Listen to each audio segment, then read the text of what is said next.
Welcome to the first ever Fantasy Fanatics Podcast. I'll be your host today, James Kumar. I'm joined with my buddies here, Nate and Mete. What's up, guys? Hey, We'll be recapping what's going on in the NFL this past weekend. We'll be previewing the matchups coming up this weekend. We'll also take a look at a fantasy basketball preview for this coming season, as well as the NHL potential divisions this year and some injuries going around in the different leagues. So let's start with the NFL recap. And guys, this weekend was crazy. yeah, especially Monday. Oh yeah, Monday's game was crazy, and as a Cleveland fan, Nate, I actually feel for you in that game. Yeah, that was depressing. it We was a fun game though. Yeah, it, it it was was fun to crazy. watch unless you're a Yeah, Cleveland fan. Yeah. I All guess. right. Yeah. All right, let's hop right into the games. Let's start with Thursday night's game. As a Patriots fan, I'm kind of disappointed. It was probably one of the worst efforts that I've seen in my team season. But let me start with you, Nate. The score was 24-3 for the Rams. What did you like from the Rams, especially from their running backs? The running backs looked pretty good. There's not really too much for me to say about them, to be honest. I think What do you think pretty about happy. Cam Akers going forward? You think he's going to be the go-to guy? Yeah, feeling pretty confident about him. So, So you think the coaches are finally going to stick with him and instead of just passing the ball around to everyone? hopefully. Yeah. And then what about Robert Woods and Cooper Cup? I know Cup had a good game, but do you think we can trust them going forward in fantasy? I think we'll see, but I think for now, uh, you should be fine with starting them. And what about Jared Goff? I would you say in favorable matchups he'd be a guy that you could just plug in if you maybe have an injury at quarterback or you have a quarterback with a tough matchup? I think if you have a quarterback with a tough matchup, you should probably switch to Goff. I think at this point he's pretty good. So he's Yeah, better than he Matty Ice seems for sure. yeah, he seems to be a middle of the road type quarterback that can get you, between 15 and 20 fantasy points on any given week, which is decent if you can't find anyone off the waiver wire. Mete, I'll jump to you. And I know as a Patriots fan that it's hard to trust anyone really in fantasy from this team. Would you agree that Cam Newton is maybe just a plug and play, just like Jared Goff? If you don't have a better option at quarterback. Yeah, I think he is. He's been really inconsistent this year, so it's hard Yeah, to trust him, I think every week. only in, I guess, in favorable matchups you'd Yeah. recommend him. Yeah. What about the running game? I feel like that if Damian Harris does have an injury, could we trust Sony Michelle on the ground, or would you just stay away from this backfield? Mm, Sony Michelle, like it depends on your situation. If you got some top running backs, you probably don't need them, but if you really do need a running back, I'm guessing like if you're in a 12, 14 man league, the waiver wire is going to be really thin. So if Michelle is there, I would actually go for him, Yeah, especially I if mean Harris is hurt. that's touches, right? That's Yeah, running back touches. So, yeah. and then wide receivers, I guess you'd agree that you just stay away from everyone on the Patriots. Uh, yeah, I think so. The Patriots Yeah, because the, are the targets have been so spread out, it's hard to predict who's really going to get the targets from week to week. they're kind of like a one-dimensional team, I'd say. The Yeah, for Patriots. sure. If you can They just stop stick their with the run, run game. yeah, Yeah. if you can stop their run, you can beat them, I think. All right, let's go to the next game, the Broncos and Panthers. The Broncos won this game 32-27. Nate, let me go to you on this. I know that Mike Davis started this game with Christian McCaffrey out with an injury, and he actually looked really good. I don't know. What's your take? If McCaffrey's out, we can confidently rule Davis as a top 12 running back, right? He'll probably be getting a lot of touches, so I think stats wise, yeah. Yeah, I definitely say that as well. What would you say about Teddy Bridgewater? Would you put him in that same category as Jared Goff, where maybe you just if you need a good start against a favorable matchup, you can roll him in? I think so too. He's not the best, but he's not the worst either. He'll get the job done if you need it to do so. Yeah. What would you say about some of the wide receivers? I know they'll be getting DJ Moore back this week, most likely from the COVID list, and also Robbie Anderson. Would you consider them against Green Bay? I know Green Bay has a decent pass defense this coming week, but would you consider both of them, or if it's just one, which one would you consider?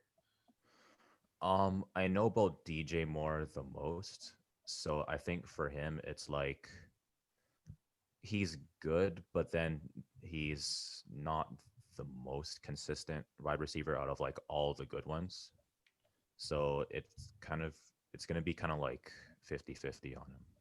Yeah. Also, I think it just comes down to targets. I don't know whether they want to give him as many targets. I think Robbie Anderson has been getting the most consistent number of targets on this team, and I feel like on normal weeks you could trust Curtis Samuel, but against Green Bay, I don't know how much you'll be able to trust him being the third option there. Yeah. All right, Mete, let's move along to the Broncos. And Drew Lock looked good this week. Yeah, he had 4 touchdown passes. That was his career high, I believe. Yeah, that's 280 yards. He had a pretty uh, good game. yeah, that's pretty good. I know they'll be going up against Buffalo this week, who's on a amazing winning streak right now, and Yeah, I would bench I him. don't know. Yeah, I don't know how well he's gonna do I there. would not play lock against Buffalo. No. Yeah, but are there any receivers that you play, whether it's Tim Patrick, KJ Hamler, Jerry Judy? How many would you play? Which ones would you play? Mm, since they're playing Buffalo, maybe I would play only Hamler and Judy. I think they've been the top 2 receivers for them. Yeah, I know Tim Patrick's had touchdowns in multiple weeks. It just depends on, I assume, who Tre'Davious White's gonna be covering. Yeah. In and you just if you, I think it might end up being Tim Patrick. So I think you might be right about not starting Tim Patrick because if he is being covered by White, then it's gonna be tough for him to get a big day in fantasy. Hmm. On the ground, apparently Melvin Gordon had a hearing this week. Did you hear about what happened with that? Is he going to be suspended? No, Well, what if happened? he is suspended for that, then I assume that you can start Philip Lindsay. Wait, what did he do? It was that DUI thing. Oh, Oh, Yeah, yeah. so He might if he be does suspended land a for that. suspension, I haven't seen whether have we gotten an update. I'm not sure, but as of right now, we don't know as of yeah, the time we're recording this. So, if he doesn't start, I assume that we can just roll with Philip Lindsay because he will get at least 15 touches. Is that correct? yeah. I would Yeah. start Lindsay because the Bills' run defense actually isn't the best, but I Yeah, think he but could have a decent if game. both of them play, would you be okay starting Melvin Gordon? He did have a pretty decent week this week, and he also had a good week last week. Yeah, I would start Gordon just for the fact that the Bills' run defense isn't the greatest. All right, let's take a look at this next matchup here. Let's go to the Texans and Bears. The Bears ended a pretty bad losing skid. I think they had lost like 6 games in a row or something. Like it was pretty bad. And Nate, let me just get to you about the Bears. Mitchell Trubisky actually looked good. The dark horse MVP's back, guys. The dark horse guys. Yeah. Actually, he seems like a guy that you could just pick up off the waiver and start in any given week, as they've had some pretty good matchups here. I don't know what you think about that.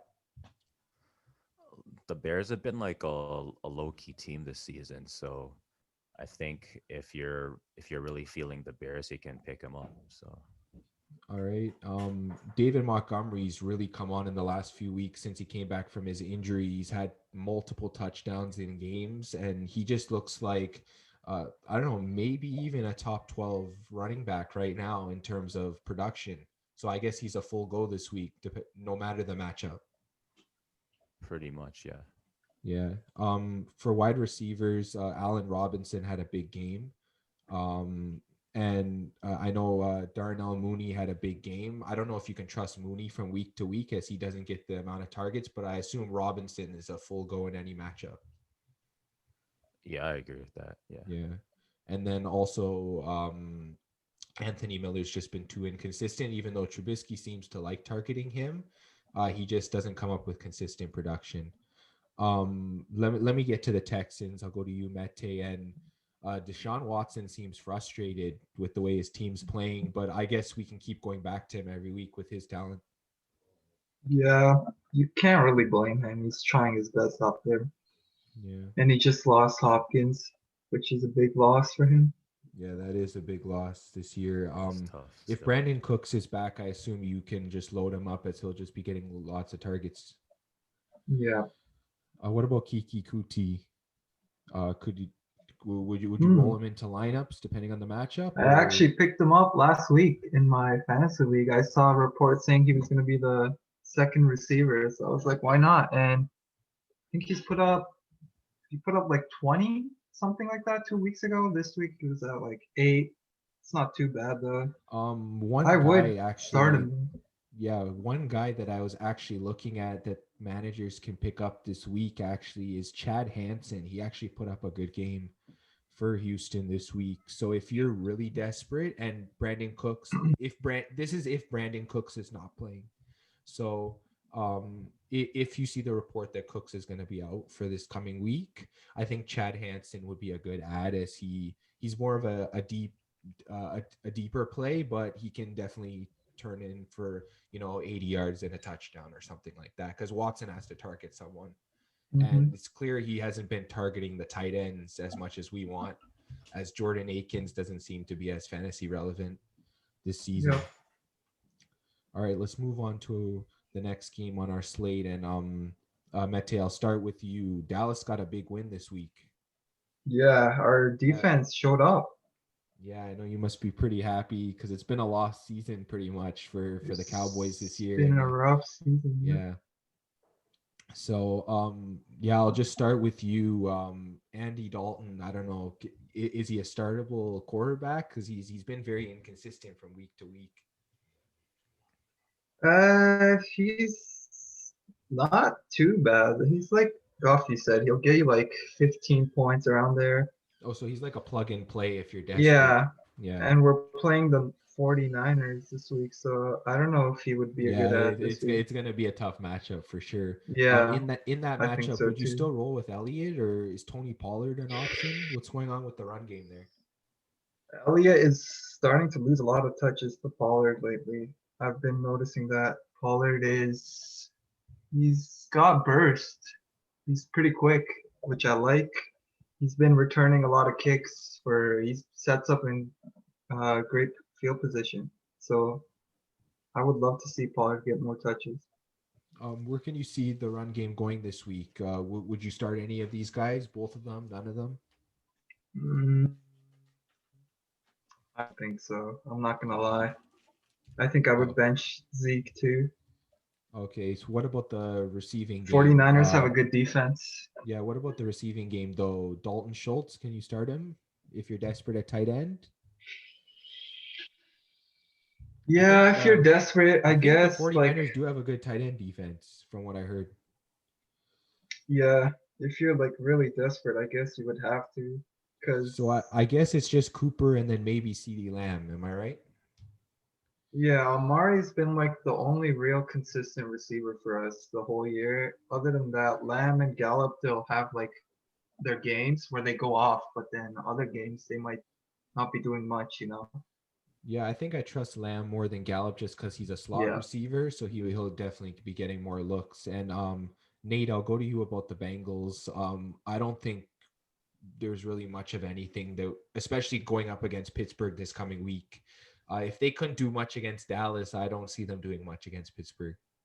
Yeah, Pittsburgh is like, sure they're 11-2, but they were they were like undefeated, and they're going against like one of the worst performing teams this season, so Yeah. I don't really see anything happening. Yeah, Giovanni Bernard was a disappointment this week in what was supposed to be an easier matchup, and so I don't think that we can just managers can just go back to him this week. And when it comes to the wide receivers, the only receiver that I might be tempted to start is T Higgins, just because he's been able to pull out good starts over these weeks. But then it just depends on quarterback play, and between Finley and Allen, you're not really getting good quarterback play there. Yeah, Yeah.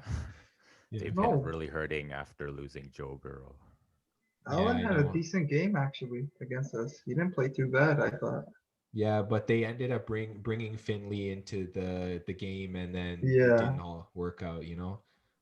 I think the fumbles, they had three fumbles from their running backs. I think that killed them. Yeah, I think Bernard had a really bad game from what I saw. He didn't look like the way he had been looking. So they really need Joe Mixon back. So if Mixon, I don't know what the final report is on him this week. We'll get to the injury report, but if Mixon's a go this week, I think maybe he might be someone you can look at. But even then, again, it's against Pittsburgh, so I don't know how you can Yeah. even look at him this week. Yeah. All right, let's go to the next matchup. Green Bay actually came up on top of the Lions, but it was a close one. I'll start with you, Mete, and uh, I think Aaron Rodgers is an MVP candidate this year. I don't know what you think about Yeah, that, but yeah, definitely. I he's think been playing out of his mind. it's Mahomes one, and then Rodgers. I think is my number two for Yeah, MVP candidate. he's been great, and I think you can just roll with him and Devonte Adams in any matchup. Yeah, Yeah, they've just been the best 1 and 2 combo this season. those And two are with the run monsters. game, I think Aaron Jones is definitely carving out a bigger role to separate himself from Jamal Williams. So I assume that he's a full go next week against the Panthers. Yeah. Yep, Aaron Jones. What about any other receivers? Marquez Valdez Scantling or Alan Lazard? Can you start any of them?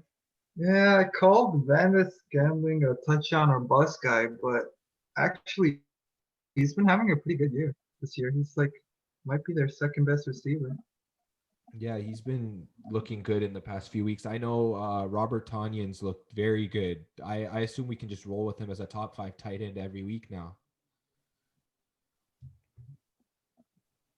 He's I have him actually in my league. He's actually a touchdown or bust guy, but he's been getting a lot of touchdowns Yeah, this year. he's been getting a lot of touchdowns. Like I think he's been like top 5 in Yeah, production, like behind I believe like Kelsey, Waller. I know Logan Thomas has been up there. There's been a couple other guys sort of in that range when it's come to production these past few weeks, and I know Tanyan's definitely been on the higher end of that list. yeah. Gesicki's picked it up too last couple of weeks. Yeah. Let me go to you, Nate, talking about the Lions. They did rejuvenate some of their confidence, firing their coach 2 weeks ago, resulted in a win over the Bears last week and a close game against the Packers this week. And in terms of going to Matthew Stafford for production, he actually had a pretty good week. Yeah, it was like surprisingly good. Yeah. I think he had like over 20 points in fantasy if I Oh remember yeah, yeah. correctly. He So rolled out. yeah. I believe he rolled out 1 or 2 touchdown passes, and he had a whole heap of passing yards. Um, I know that T.J. Hawkinson seems to be one of those tight ends that you can just roll in and week out. Is that correct? Yeah, I would say so, yeah. And then in terms of wide receivers, it's tough to project much of a slate for anyone on that team. But I assume that managers can go to Marvin Jones if they're desperate.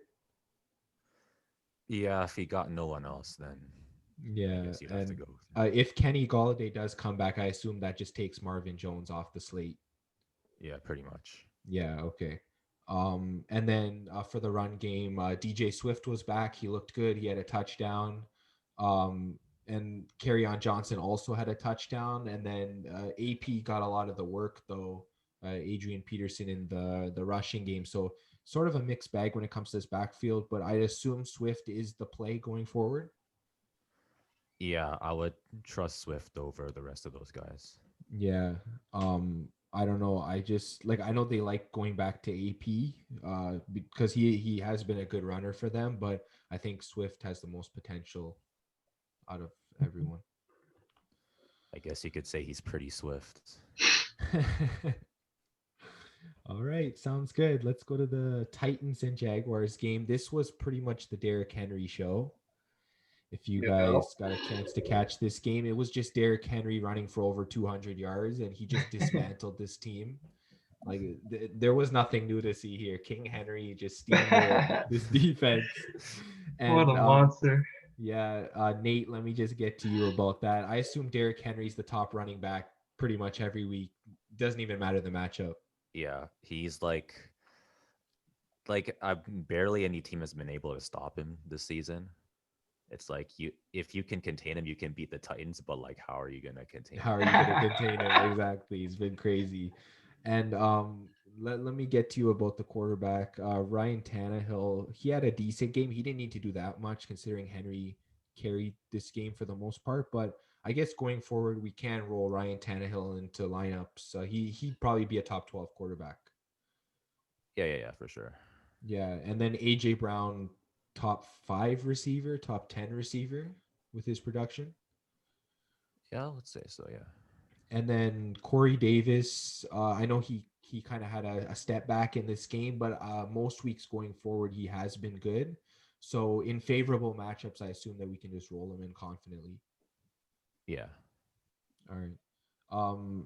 The tight ends there have not been consistent. Jonnu Smith seems to be touchdown or bust every week, and Ferkser just hasn't been getting the looks. So I think we should just avoid tight ends. Correct? Yeah, I think so too. Let's get to the Jaguars. Mete, they just announced that Gardner Minshew will be back this week to start at quarterback. Do you think that improves the wide receivers on that team, or is it a downgrade, or what do you think? That's an improvement for sure. I have no idea. He was healthy last week, and they went with Glennon. I don't know Yeah, why. I have no idea why either. I guess everyone's gonna get fired from that I organization guess they after want this they want a season. better Yeah, pick or something. They're tanking, I yeah. guess. But would you roll either Keelan Cole or DJ Chark into the lineup with Gardner Minshew, or would you just try and avoid everyone from Jacksonville? Let's see who they're playing next week. It depends. They're playing the Ravens. That is a tough matchup. I don't Yeah, I know don't if I know if you would can go roll with any anyone one of in. them. Yeah. Yeah. I think the only person you can stick with is James Robinson. He's been so good, I so like consistent. Chenault from them. They get him like rush attempts too, which is cool Yeah. for the receiver. Yeah, I think James Robinson just got to the 1,000 rushing mark last game. Yeah, Yeah, he's been amazing this he season. I was think you can even undrafted roll him rookie. in. Yeah, you Yeah. can roll him in on any matchup pretty much, and he'll definitely produce because they've just been willing to stick with the run game. Yeah, he's had a great year. Yeah. I guess there's not much going forward with the Jacksonville offense, and I guess our advice to you guys is just roll with James Robinson. He's gotten you this far if you have him, so just keep rolling with him. Let's go to next game. It was Kansas City against Miami. Kansas City won 33-27. Nate, let me just ask you about the Chiefs. I assume that no matter the matchup, you're rolling Patrick Mahomes, Travis Kelsey, Tyreek Hill, maybe Sammy Watkins, maybe Clyde Edwards-Helaire, maybe even Le'Veon Bell. What do you think? Honestly, yeah, those are like Kelsey, Mahomes, Tyreek Hill. Those are like top tier guys. So like, why would you Yeah. not start them, right? Yeah, and like if Kansas City, I know they're facing the Saints this week in a big matchup, but if it's a matchup where they're gonna go up early and they're gonna go up by a lot, you might be able to start Le'Veon Bell, you might be able to start Sammy Watkins, Clyde Edwards-Helaire confidently, just because they're gonna lean into the run game. But I feel like this game definitely their top three options: Mahomes, Kelsey, and Tyreek Hill. You can just lean into those guys because they're gonna produce every week regardless. Exactly. Yeah. Yeah, there's not much we can say about Kansas City except they're the best team in the NFL right now.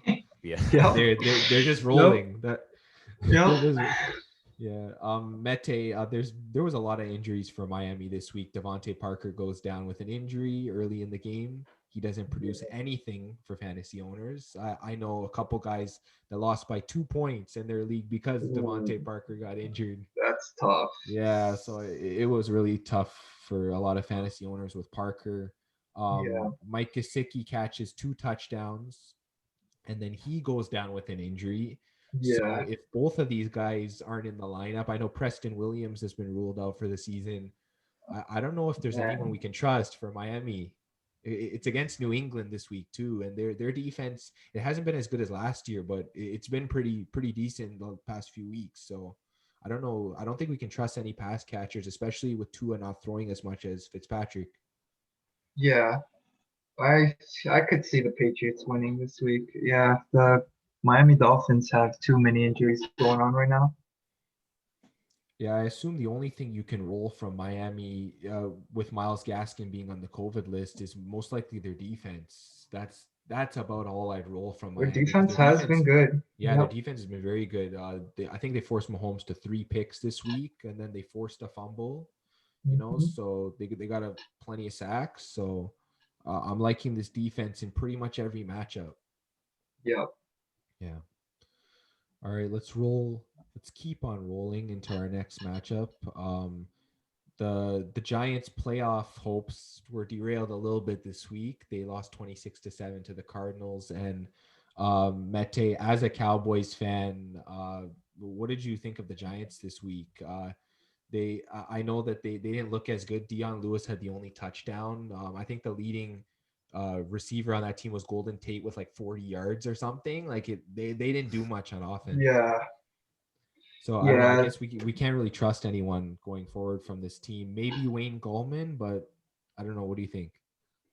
Coleman did have an okay game. 57 yards, 3 catches, 16 yards. He didn't get any touchdowns though. That's the problem. Yeah, I think that he's definitely someone that you can normally trust week in and week out. I know he Yeah. did have not as good of a week, but The game yeah, scripts probably went against him. They fell too far behind and they couldn't run him. that's one He thing that was I noticed. They were averaging leaning into Dion Lewis a little bit there and Alfred Morris as well. because his average per carry was 4.8 yards. That's not even bad. Yeah, That's pretty good. yeah. Daniel Jones, I assume, is just a favorable matchup plug in and play. Yeah, he had a rough week. He got benched for McCoy. Yeah, I That's know. not good. It was a tough week all around for the Giants. Yeah, I don't want to just blame one person, but I yeah. assume from week to week the only receiver that you can start potentially is Sterling Shepard because of the targets, as he's been averaging around 8 targets per week. Slayton too, I'd say. He's good. Yeah, Slayton, as long as he's getting the targets, he definitely will produce. Golden Tate's not been getting targeted as much, so I Yeah, don't see him being an option. And then Evan Ingram put up like nothing this week, so I wouldn't even look his way unless you're desperate. yeah. I also really like the Giants defense actually. I think they have a good defense. So can you roll them in most matchups? Let's see, they're playing the Browns this week. I don't think I would start them against the Browns. That's the As thing. long I would start them against the Browns if they're going to generate pressure, getting sacks and interceptions. But if they're not going to do that, if you don't believe that they're going to do that, I wouldn't roll with them. Yeah, I don't think they can do that. Yeah. All right. Not this Nate, week. let's go to the Cardinals because we want to move through this. Kyler Murray hasn't been rushing as much, but he played well in this game. He had a passing touchdown, and he just looked a lot better than previous weeks. What do you think of Kyler Murray going forward? Is he a top 12 option still, or what would you say? Um, I think at his best, he's definitely a top 12 option. I think it depends on the team, but he's still like if you have him in your roster, I think you should still start him regardless. Yeah, I think so too. Kenyon Drake has been playing better in the past few weeks. He had a rushing touchdown this week, and he's just been looking a lot better since Kyler Murray's been rushing less. They've been giving it more to Kenyon Drake. So I assume he's a plug and play top 12 to 15 option most Yeah, weeks. pretty much. Yeah. Okay. And then for wide receivers, Hopkins, top five receiver, pretty much any matchup. Yeah. Yeah. And Christian Kirk, I guess it's just favorable matchups. Yeah. I wouldn't And put him then over your like best receiver or anything like that. okay. And I assume that at tight end, Dan Arnold is just a touchdown or dependent tight end. Yeah. Yeah. I see I that. think that's like been the story for most tight ends this Yeah, season. I'd say the Yeah, exact same thing. definitely. Yeah, I'd say the Except exact like same thing. Kelsey and Waller. Yeah. Oh yeah, Kelsey and Waller have been so great this Waller's been year. good, yeah. Yeah. Let's go to the Vikings and Bucks. The Bucks really came out of their bye strong, 26-14 win over the Vikings. Mete, let me ask you about Tom Brady. He looked good this week. Yeah, Tom Brady, he's still got it, I think. He's not bad for a how old is he? 43, 44-year-old quarterback? Yeah, It's he's pretty gotten up there. good. He's 40, yeah, he's 43 years old and Yeah. he's looking good. That Scotty Miller 48-yard touchdown pass, that looked amazing. Great throw. Yep, deep Yeah. ball. And I assume that going forward, Tom Brady top 12 quarterback. Mm, Where would you have him? yeah, I think so. He's like around like 10-ish, I think. Okay. And then for the run game, as assuming Ronald Jones plays this week, he's gonna be their guy. Yeah, Ronald Jones has been really good this year. I think Fournette was a surprise inactive this week because Yeah, I saw healthy McCoy out there. scratch. Yeah. Yep. So I don't know how I feel about that, but I think that's good for Ronald Jones owners that they can just roll him in now with confidence. Mhm. And then when it comes to the receiving game, I assume Gronk, as most tight ends are, touchdown or bust. Yeah. Yeah, and then receivers out of the three main guys, Evans, Godwin, and Antonio Brown, what would you rank them in terms of priority for starters? For fantasy, I think I would do Evans 1, Godwin 2, and Brown 3. Nate, would you agree with that, or would you have a different order for that? I think it's pretty much the same. Like Brown, like how has he been even been doing this season? Like he hasn't He had been. a decent game this week. 5 catches, 49 yards. Yeah, Yeah, but I Not too mean bad. that's not even 10 points for That's fantasy, almost 10 right? in points Yeah. per reception. That's like Yeah, 9.9. yeah, but still, that's what I'm saying. Like in half PPR, you can't rely on this guy. Yeah. If you're gonna throw him into one of your wide receiver spots, even in your flex spot, there's some more intriguing options there. So Yeah. exactly.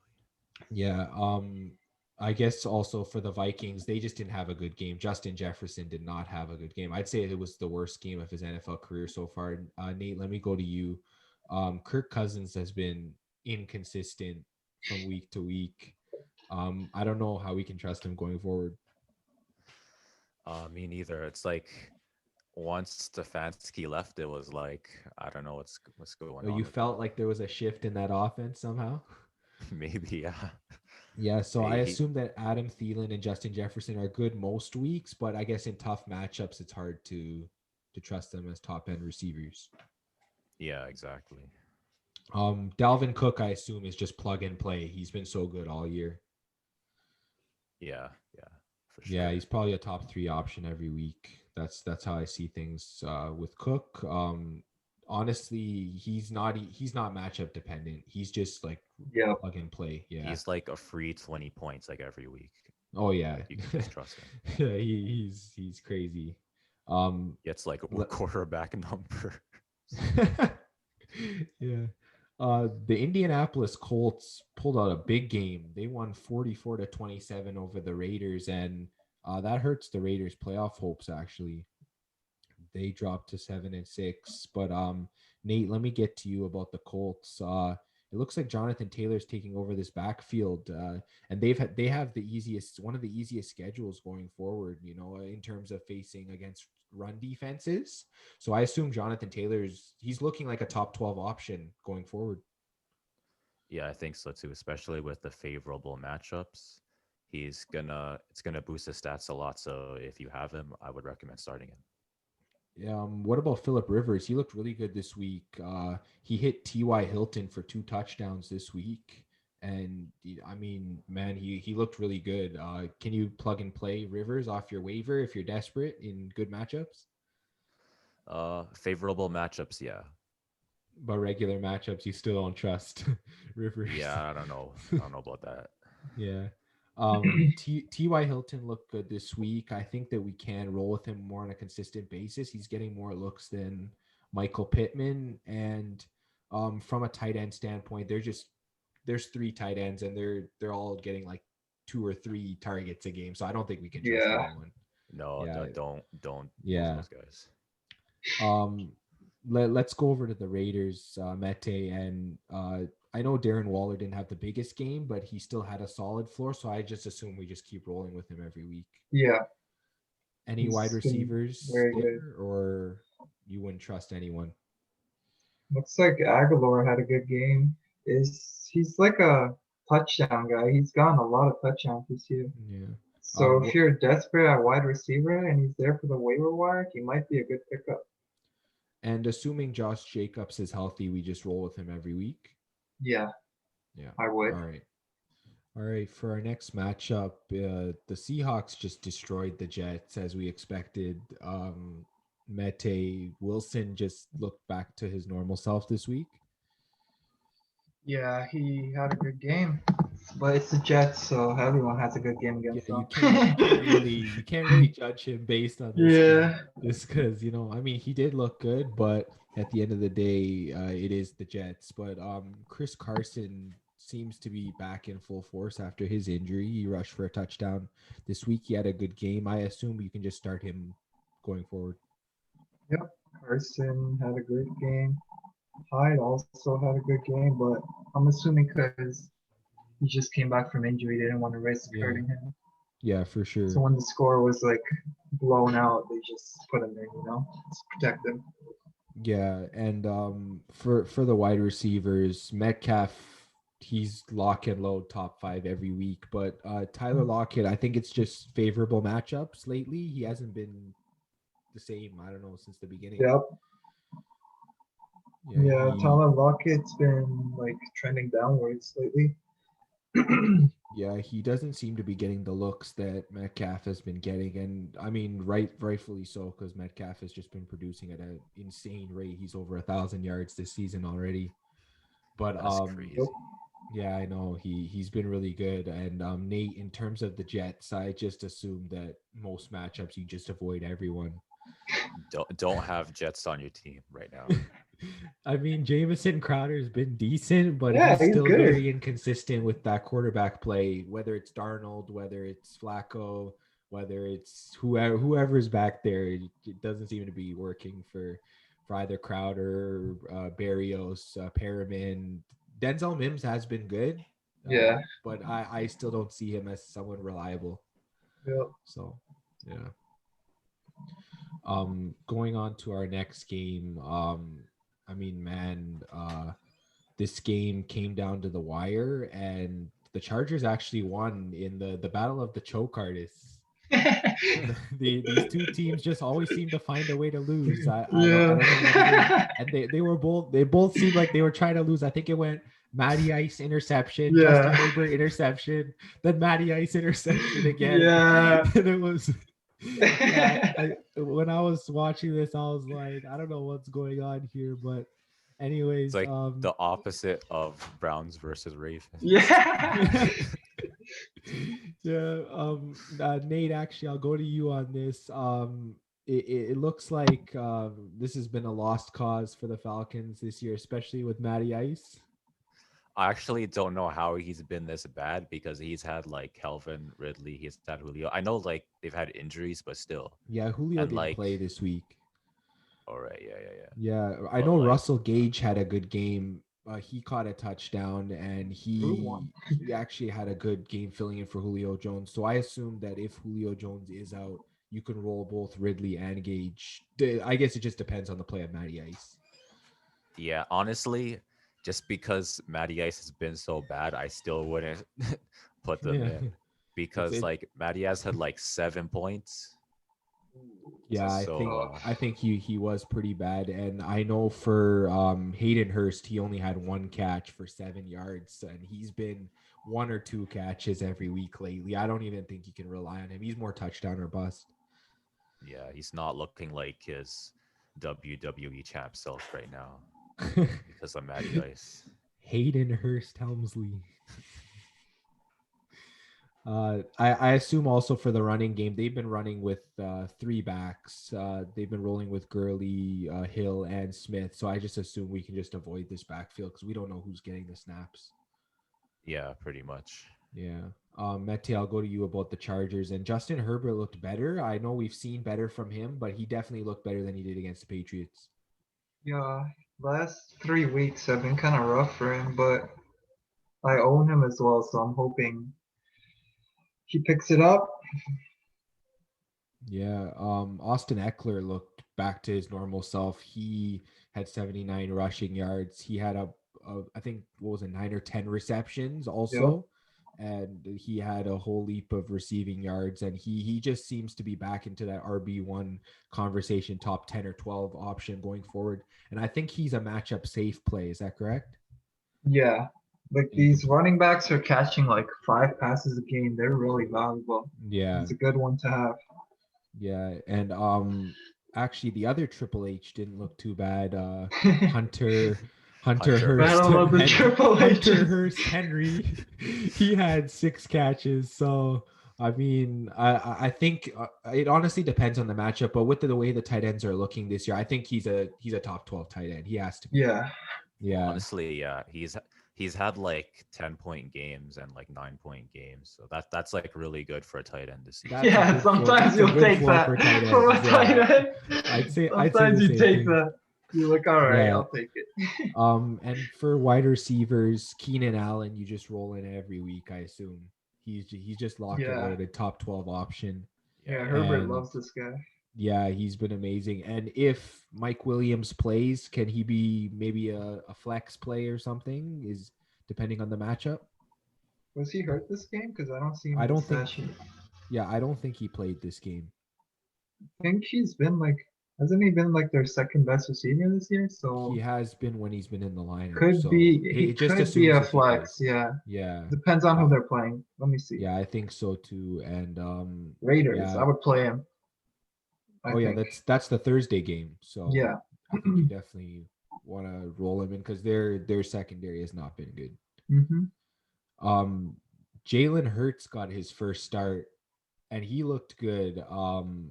Mete, let me get to you on that. I assume that Jalen Hurts might be a quarterback pickup for this week. Yeah, he's The way a he looked. dual threat guy. 167 in the air, 106 on the ground. Yeah, Great over game from 100 him. yards on the Yeah, ground. I noticed that. Yeah. That's great game crazy, from actually. Hurts. Yeah, Miles Sanders looks to be back. He broke off that 82-yard touchdown. He had over hmm 100 rushing on the ground. I assume that he might not be a top end running back, but I assume with Jalen Hurts playing, he'd be like maybe a top 25 running back or Yeah, so. yeah. I Something like was that. really high on him before the year actually started. When we were drafting, I wanted him because he also catches a lot of passes. He had 4 receptions this game, so Yeah, I think he just had a bad start to the season with the way the offense was playing, but if Jalen Hurts can get this offense moving, I believe that Miles Sanders can benefit from that. In terms of missed a whether couple it's games too yeah, in with terms injury. of tight ends and wide receivers, is there anyone that you trust here? I think this was Ertz's first game back, and he had a terrible game. I don't think he did Maybe, much. Yeah, yeah, 2 catches, 8 yards. Uh, yeah. I don't know who they're about this team. playing I don't know next how week? much Jalen Hurts throws, to be honest. Let's see Just next looking week. at the way this game turned out, and yeah, I believe that unless you're desperate, I think at tight end you might be able to throw in Dallas Goedert because he's been decent every week. hmm But other than that, I don't know if Zach Ertz is playable right now until we see something more from him. And They're against the Cardinals next week, so honestly, yeah, I the might matchup isn't risk too it. bad. Yeah. Yeah, I just can't trust the receivers. That's one thing. Like Jalen Rager, Greg Ward, Alshon Jeffrey. Like I know Jeffrey caught that touchdown, but that was his only catch of the day. Yeah. So I can't trust that kind of production. Nate, let me go to you in terms of the Saints. Taysom Hill didn't look like himself in this game. His completion percentage was low. He did throw for over 200 yards and 2 touchdowns, but it just seemed like the Saints offense wasn't clicking when it needed to. Right, yeah. He wasn't Inspector Gadget this week. Yeah, Alvin Kamara did play a lot better this week. He had almost 100 total yards, and he has struggled with Taysom Hill. But if Drew Brees does come back this week, I assume that everyone in that offense takes a bump. Is that correct? Yeah, Drew Brees is like really good. So I think I feel like Taysom Hill was just like doing what he could to like keep them above water, but like Drew Brees is gonna take them to another level for sure. Okay. All right. Yeah, I think so as well. And I assume that that would upgrade Michael Thomas as well. And I guess move Jared Cook into the potential tight end realm. Yeah, He's the hopefully. definition of touchdown or bust because he'll literally go for like 3 catches for 32 yards, and then he has to get that touchdown, or else you'll get like 4 points on the week Yeah. or something It's been like. a struggle for tight ends this season for Yeah, sure. honestly, like Yep. we can definitely say that it's been You crazy. see But them if running. Jared Cook is on your waiver, I think you can pick him up just because of how bad tight end is right now. Yeah. Honestly, every tight end is like getting open, doing what they can, and then they're looking at the quarterback like, "Yo, I'm open. Pass me the ball," and then they won't pass them the ball. Yeah, for real. Going to the next game, Washington football team's looking like they're making a move on the NFC East. They beat the 49ers 23-15. Mete, what do you think about Washington? If Alex Smith doesn't play, do you trust that offense with Haskins? Nah, definitely not with Haskins. Yeah, I I think would even you downgrade everyone, I I assume. would even like start Kyle Allen over Haskins. Do you know his health condition? Do you know whether Kyle Allen I will be back? don't know if he's Yeah, healthy or I not. think they said that Haskins might be the projected starter because I don't think Oh, Kyle Allen's ready to come back. So because I remember watching the football team, the Cowboys, early on in the year, and Allen started. He had a pretty good game. yeah, I assume that with Haskins, you might be able to roll out Terry McLaurin and maybe Logan Thomas, but I assume that's about it. Lauren, last couple of weeks has been underwhelming. Yeah. Very Well, rough I couple mean, of the weeks. thing is with wide receivers though, he's still one of the Yeah, premier options. So I think and even with a couple of bad weeks, yeah, he played the Steelers and the Niners, so those are two hard tough matchups. defenses. Yeah, Yeah, he's up against. I think it's the Seahawks this week, and their pass defense is kind of terrible. suspect. So I think Yeah. yeah, I think he can definitely have a big game. Same with Logan Thomas, but Hmm. I think also I know McKissick had a touchdown this week, Yeah. I believe. No, he Um, didn't actually. Wait, did he catch no, one? he didn't have a touchdown, but he had quite he had He a did pretty good okay though. game. Yeah. Yeah, yeah, he had a decent game, but Hmm. I think going forward, he usually gets a lot of catches with Alex Smith. I don't know how well he'll do with Haskins, but if Gibson's out, which I assume he's gonna be, I think that McKissick's in line for enough touches for you to be able to start him. Yeah, losing Gibson is a big blow for them. He's been going Yeah, off lately, and yeah, their defense is amazing. Their defensive line is very I scary. think their defense is coming on as a Yeah. plug and play option if they're available Yeah. in your league. Yeah. Nate, let me get to you on the 49ers. Raheem Mostert, I believe it's his second game back. He rushed for 65 yards. He had a decent game. Jeff Wilson did get the looks in the red zone. So I guess it's a mixed bag with this backfield. I don't know. Can you trust anyone going forward? I'm not too sure because like even like 65 rushing yards is that really gonna do it? That's more like if you had an That's a low end extra, flex kind of yeah, option. Yeah, low and I flex feel you option with for that. sure. One thing that was great for them was Brandon Ayuk went over 100 yards receiving with 10 catches, and he had an amazing game. And that's with, I believe, Debo Samuel coming back. Yeah, Samuel was active in this game. He didn't have an amazing game, and most of the passes went to Ayuk. So I assume that in favorable matchups, you can roll out both Ayuk and Samuel. Is that correct? Yeah, they're both like good receivers this season too. Yeah. Like Debo came off an injury, but he's still like good. So And I assume in favorable matchups, you can roll out Jordan Reed since I don't think Kittle will be back the rest of this season. right, Yeah, I think that's Yeah. correct. All right. So on our slate, we'll move to the Sunday night game, and the Bills got a big win against Pittsburgh this week. Mete, what do you think about Josh Allen, top five quarterback going forward? Yeah, I think so. He's a dual threat. And Can I do it assume through the air and then Stefan Diggs as well, top five yeah, receiver going forward. he's getting like 10, 15 targets a game. Allen loves going to him. Yeah, I can see that, and I assume that you can turn to Cole Beasley as a flex option with the injuries they have. I think was what's his name out? John Brown, Yeah, John Brown. Was he out this week? he was, Yeah, I but think he was out this week. I don't know I whether think he'll be he's coming back. back soon. Oh, he is. Okay. Yeah, so Okay. Beasley might actually be a not flexible. Yeah, I think that you can roll with Beasley You just think with the so? amount of looks he's been getting. Yeah, he's been looking pretty good from week to week. I think I would Um, go for Brown over him. yeah, I if Brown's back, I don't know if whether you could trust either of them on a consistent basis. It honestly just depends on the matchup. Is what I'll say. And Nate, I'll go to you on Pittsburgh. I don't know. There were a lot of drops in this game. I don't know how you can trust many of these receivers.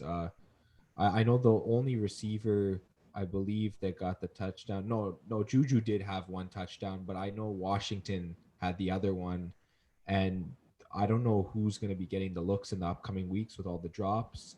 Ebron was looking good; he was trending up, and then he got a bunch of drops in this game. Deontay Johnson got benched because of drops. So I guess against the Bengals this week, would you start any receivers?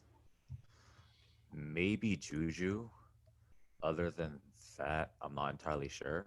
What about It kind of Deontay depends Johnson on if he's not benched? Would you start him? maybe it depends on like the Bengals defense, right? Or I Like would like who he's start him. matched up against? Yeah, He it gets a depends on lot the of targets.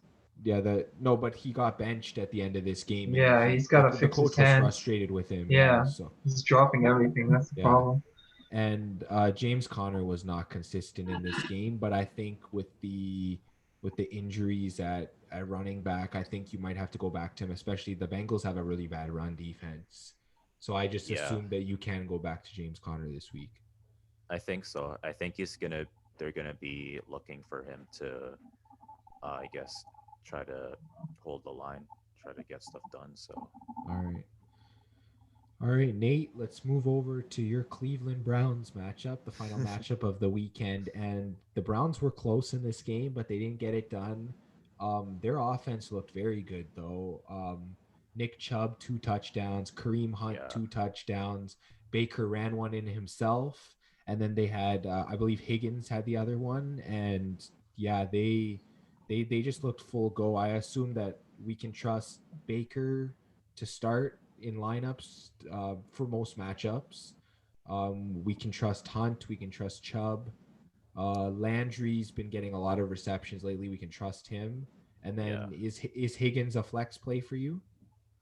I would put Higgins as a flex play because the weird thing is, Baker likes to go to him a lot. He was going to Higgins a lot during the Ravens game. So if Baker decides that he wants to target Higgins again, then he's a pretty good flex option for sure. All right, sounds good. Let's go to the Ravens. Mete, Lamar Jackson went down with cramps, and then he ran back out on the field when Trace got injured, and he threw that amazing touchdown to Hollywood Brown. I don't know. From the past couple games, it looks like Lamar Jackson's back. Yeah, he's been playing better. They say he got cramps, but I don't know. If you saw that video of him walking in the locker room, The that's the Paul Pierce video. I gotta take a dump walk. That's what it is. That is not cramps. I don't believe it. But yeah, Yeah. he's been good lately. He's picking it Um, up. in this game, the carries were split between Dobbins and Edwards. I assume that Ingram is just a no go going forward. It doesn't look like he's going to be seeing Yeah, looks. looks like Ingram didn't get a single touch. Dobbins is good. The only problem is they like going to Gus Edwards in the goal line. Gus So he Edwards takes has had a his good yards per carry actually. Yeah, Over his career, I think he's had a very good yards per carry. That's why they go to him. But yeah, I think Dobbins is the more talented back. He's yeah. younger. He He's more just athletic. steals Dobbins' Yeah, touchdowns because he's the goal yeah. line back. No, but Edwards did have some good touchdown runs there. Yeah, yeah, I saw the definitely. carries there. They were good. And Hmm. going to the receivers, looks like Mark Andrews is in the tight end one conversation. Yeah, he's been a good tight end Yeah, this year. top 5 tight One end of the good going ones. Yep. forward, I think. Hmm. And then Hollywood Brown looks like he's moving into the maybe wide receiver 2 or 3 conversation, probably a top 30 option. He's moving into that area. Yeah, I saw him drop a pass that he should have caught. Like, I feel like he has problems with his hands too, I like feel like as Johnson. long as Lamar's targeting him, then he'll definitely have enough production. You might fade him out of your top 30 receivers just depending on who else is available. But I think if he's available and you need a flex option, he's definitely someone you can roll with. Yeah, and they just activated Des Bryant actually from COVID today, so maybe Yeah, they'll that too. So use he's him. definitely going to be stealing passes from Yeah. Hollywood. So yeah. All right, guys. That was a good recap. Let's move into the previews for this coming week. All right, guys, let's get to the matchups of this week. On Thursday, we have the Chargers against the Raiders. Mete, are we taking the Chargers or the Raiders? I'm feeling an upset this week. I think I'm gonna go for Chargers. What about you, Nate? It could go either way. I think because their last game was like pretty close. It was like a one-score game basically. So I'm Do you not think really it's too going to sure be if like it's a like a shootout? 50-50. You think Yeah, it's just for going to go sure. back and forth? Yeah, I see that too. I actually see the Chargers coming out on top on this one just because the Raiders have just not been playing well these past few weeks. I know they got that weird win against the Jets and so on, but yeah, I think that the Chargers can win this, and I think you can start both quarterbacks in this matchup because I think both defenses have been suspect, especially the Raiders pass defense. So I think that I think you can roll with most of your players in this matchup. Mete, what do you think? Herbert, um, Hunter Henry, Keenan Allen, Austin Eckler for the Chargers, Yeah, if you have those guys, I would definitely play them all. and then Nate for the I wouldn't Raiders. be scared. I assume you can just roll with Carr, Waller, Josh Jacobs. Anyone else? Um, I would say yeah. For Carr, Okay. it's like he's more touchdown dependent than Herbert, but Yeah, I think I so too. think you can still. It's. I think he's gonna be able to get some touchdowns though. So Okay. Yeah.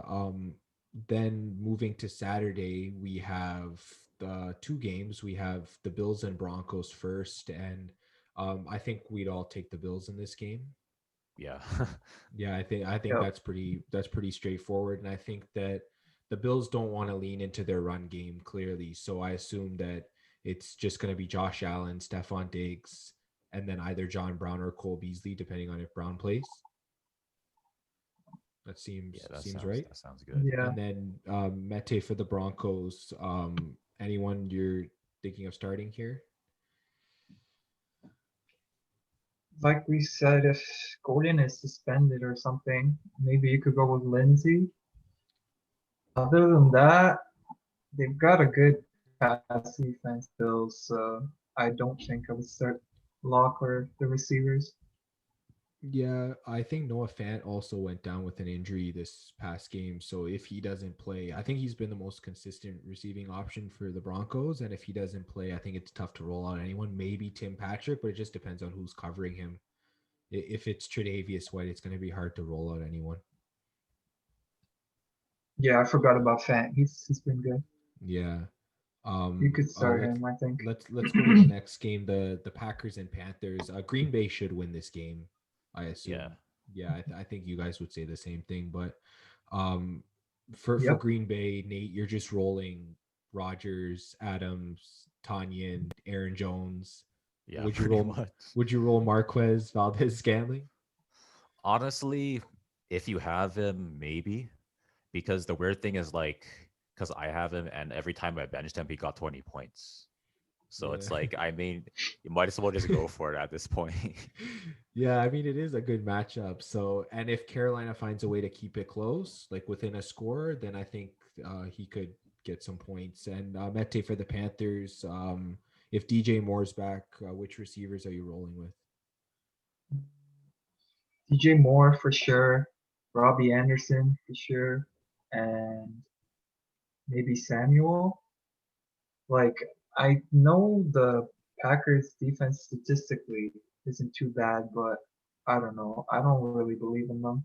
Yeah. What about Mike Davis? If Christian McCaffrey doesn't play, which he most likely Yeah, won't, you can definitely just Mike roll with him. Davis too. Yeah. Yeah. Yeah. Because the Packers run defense has been suspect all season. I think they're bottom 10 in the league in run defense. So I think they'll That's definitely 11th here actually.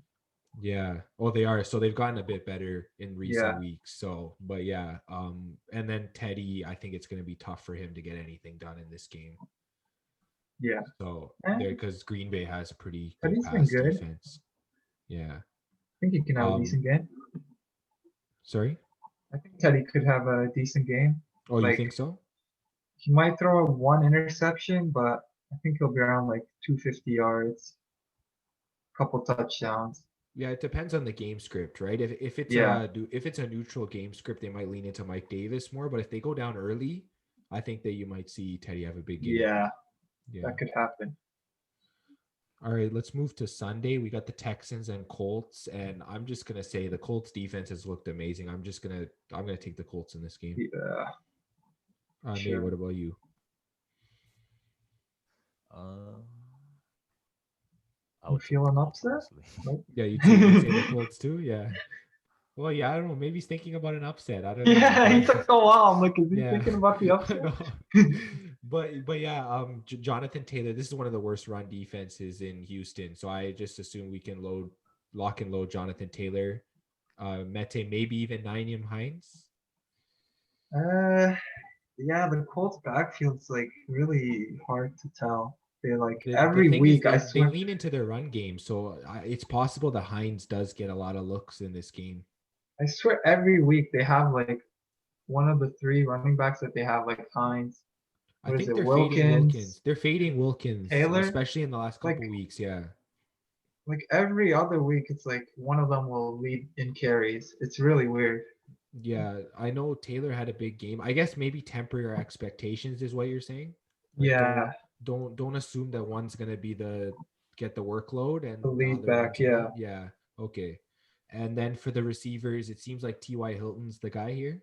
yeah, he's picking it up last couple weeks, playing really nice. And if you need an option at quarterback, would Phillip Rivers be a decent option, or do you not see him doing much this game? I think that's a good option too against the Texans here. I Yeah. think I would go for him if I need a quarterback this week. Okay. Nate, let's move over to Houston.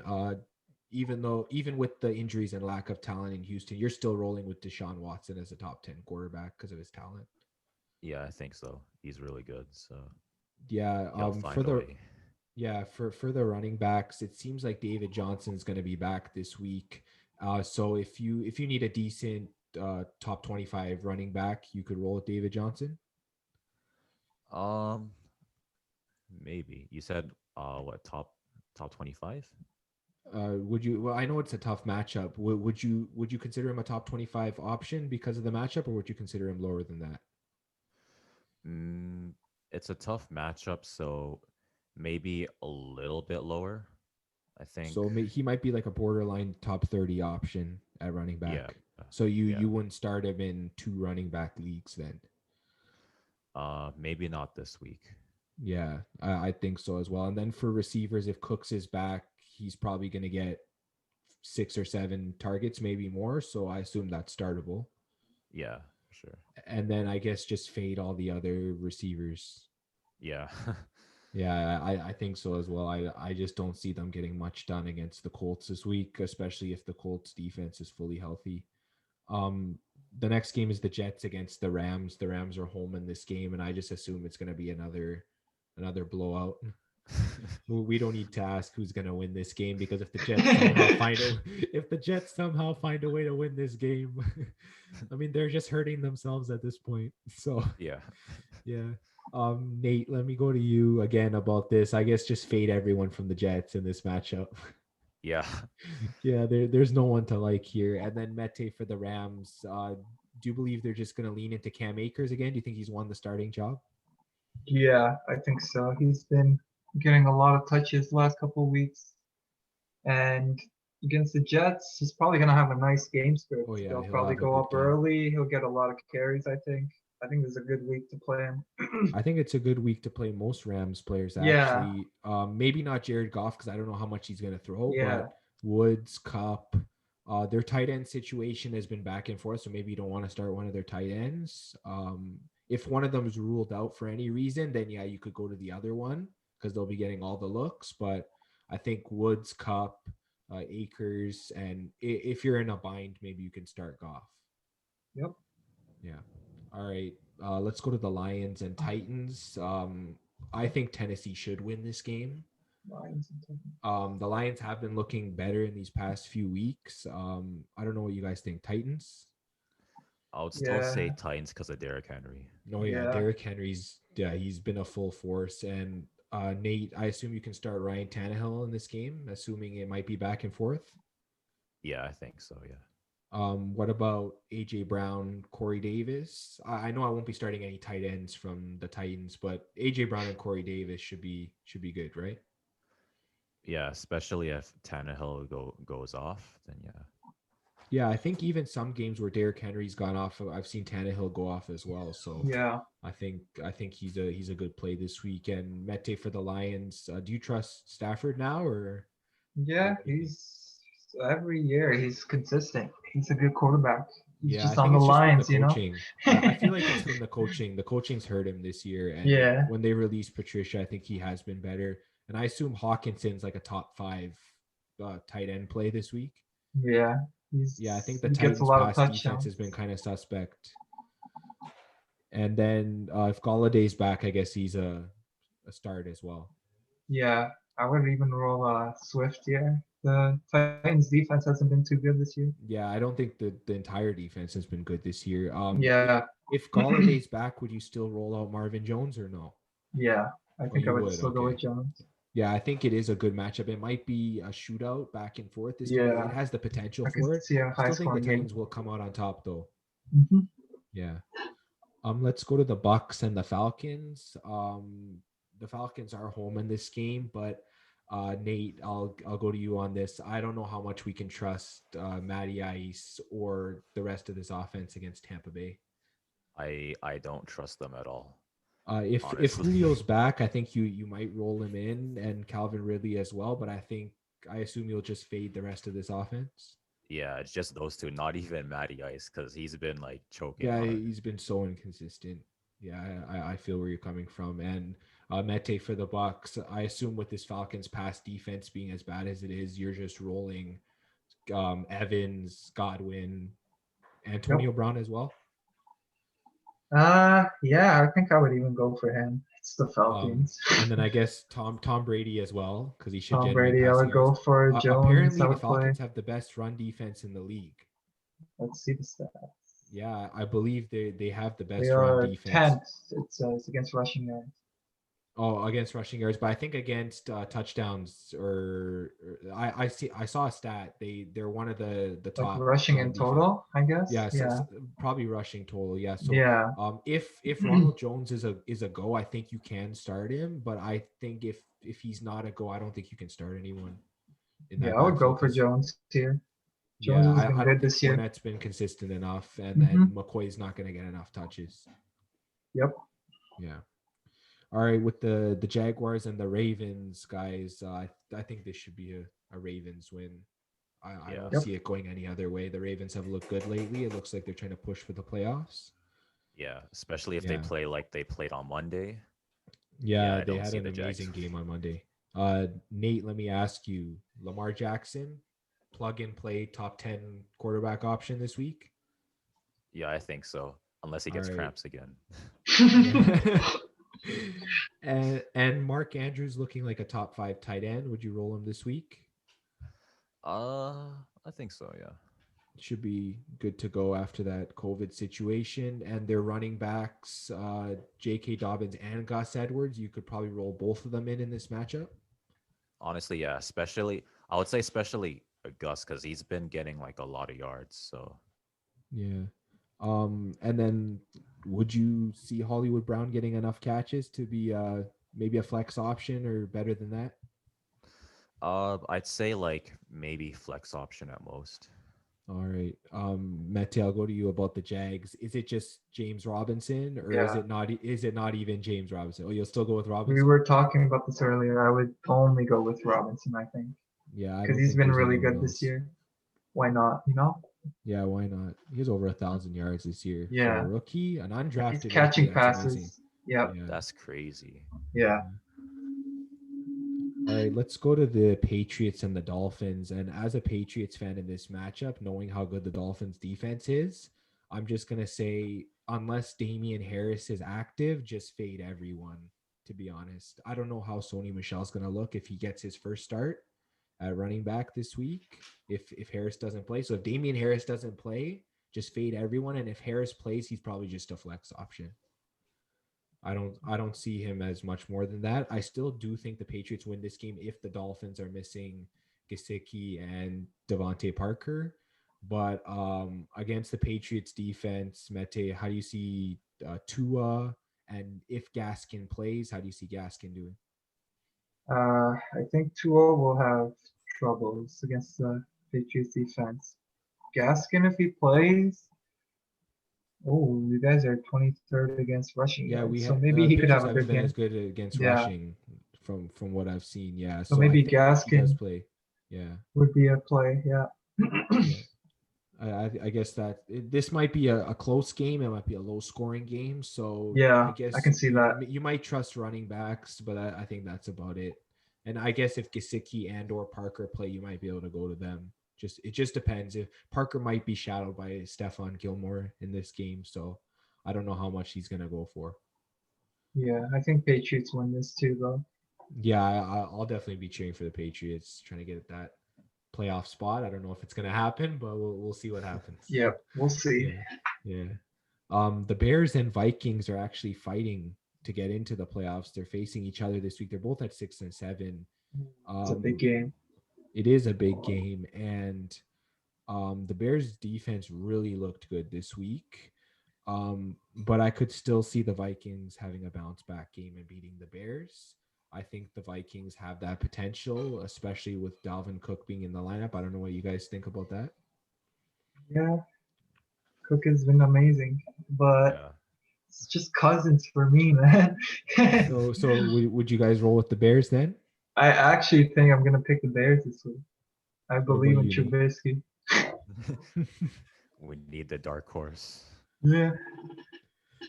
So Nate, would you roll with the Bears as well? Um, it's one of those that could go either way situations. It Yeah. depends I think on so. like So I think both running backs will be relevant because it will be a back and forth game. So it's not like Yeah. one team's going to be trailing. So I think you can roll both Montgomery and Dalvin Cook hmm this week. And what about the quarterbacks, guys? I'll ask Mete about this. What about either quarterback, Trubisky or Cousins? How do you feel? Vikings defense has been pretty bad this year, so honestly, Trubisky could even be a play here. I know everyone Well, likes joking around about him being bad, so but would you rank Trubisky over Cousins in this matchup? honestly, I think I would. Yeah, I think because of the Bears defense, Yeah, it's gonna be hard to definitely. turn to Cousins and Nate for wide receivers on either side. Allen Robinson, I assume, is just a plug and play, no matter the matchup. yeah, for sure. And Justin Jefferson's been the same way, but I assume you might fade Adam Thielen this week just because of the matchup. Yeah, the Bears are like a really good defense, so he might have a bit of a dip this week. Yeah, So I think so. if you have somebody who is like has a more favorable matchup, I think I would start them over Thielen. Yeah, and I think that you can just downgrade everyone on both sides for the most part, aside of from those guys. Like I don't think any tight ends will be relevant because I know Jimmy Graham's only been getting red zone looks, and Irv Smith might not be healthy to compete in this game, and if he is, I don't think Kyle Rudolph will be healthy enough for the Vikings. So I think you're limited. I think it'll mostly be a game on the ground this week. Yeah, I can Yeah. see that happening. Yeah. Low scoring game. All right, Nate, let's go to the Browns. They're facing the Giants this week, and what do you think about this game? You think the Browns can pull it off? I think they can beat the Giants, honestly. Yeah, I guess the way the They've Giants looked this week, they didn't look too difficult. yeah, and like Baker's been like improving a lot. He had like a lot of criticism like last season or early in the season about his like playmaking skills, but he's like a lot more consistent in the pocket. He's just like he knows how to make the right plays now. So So, do you trust starting Baker in this matchup? I think I would start him in this matchup for sure. I guess you roll with Chubb and Hunt as well, Yeah, yeah, and definitely. Landry as well. Yeah. So pretty much everyone from the Browns, maybe even Higgins, right? Yeah, if you have Higgins, I'd put him as a flex option. Oh, okay, all right. Nate, what do you think about I don't know, the Browns defense? Should be a full go. Um, hmm. De- I think maybe it depends on if Miles Garrett is healthy because I think last game he got hit in his elbow with a helmet, Okay. so they may or may not start him. I'm Yeah, not as sure. long as they get pressure, I feel Yeah. like they can generate sacks, picks, and so on. And I guess going to you, Mete, I don't know how you'd be able to start many Giants players. I don't know. The Browns defense is pretty inconsistent actually. Like one week they'll have a really good week, and then the other week they'll give up like 40 points, like last week, you know. Yeah, yeah, I So know it. maybe not Daniel Jones. I think I would go for Gallman though. He's been Yeah, I pretty think good Gallman ever seems since to he be the only started. guy you could Yeah, start here. Yeah. yeah. Jones is Um, kind of risky. and what about the Giants defense? Do you think they'd be okay against the Browns or I do like them, but the Browns running not in game this is really matchup, I good. guess. Yeah, Yeah. and Baker just had a great game too. He threw for like 300 yards. Yeah, I know. So I don't think He this is a shredded. If he good shredded play. Baltimore, I think yeah, Yeah, he could do it against most teams. yeah. Um, let's move to a potential first round matchup in the playoffs, which is the Seahawks against the football team. And Mete, do you think the Seahawks continue their what they've been doing? What they did against the Jets, sorry. Uh, you know what? Maybe if Alex Smith plays here, the football team can actually win. Yeah, that's Because heavily depending on Alex Smith to yeah, play. like He did get an injury, so Seahawks have been kind of bad recently. I yeah, know they especially started in the off the pass. year really good. Their pass defense has been kind of suspect, even though it has been better lately, but it's still been kind of suspect. Yeah, this could be an upset.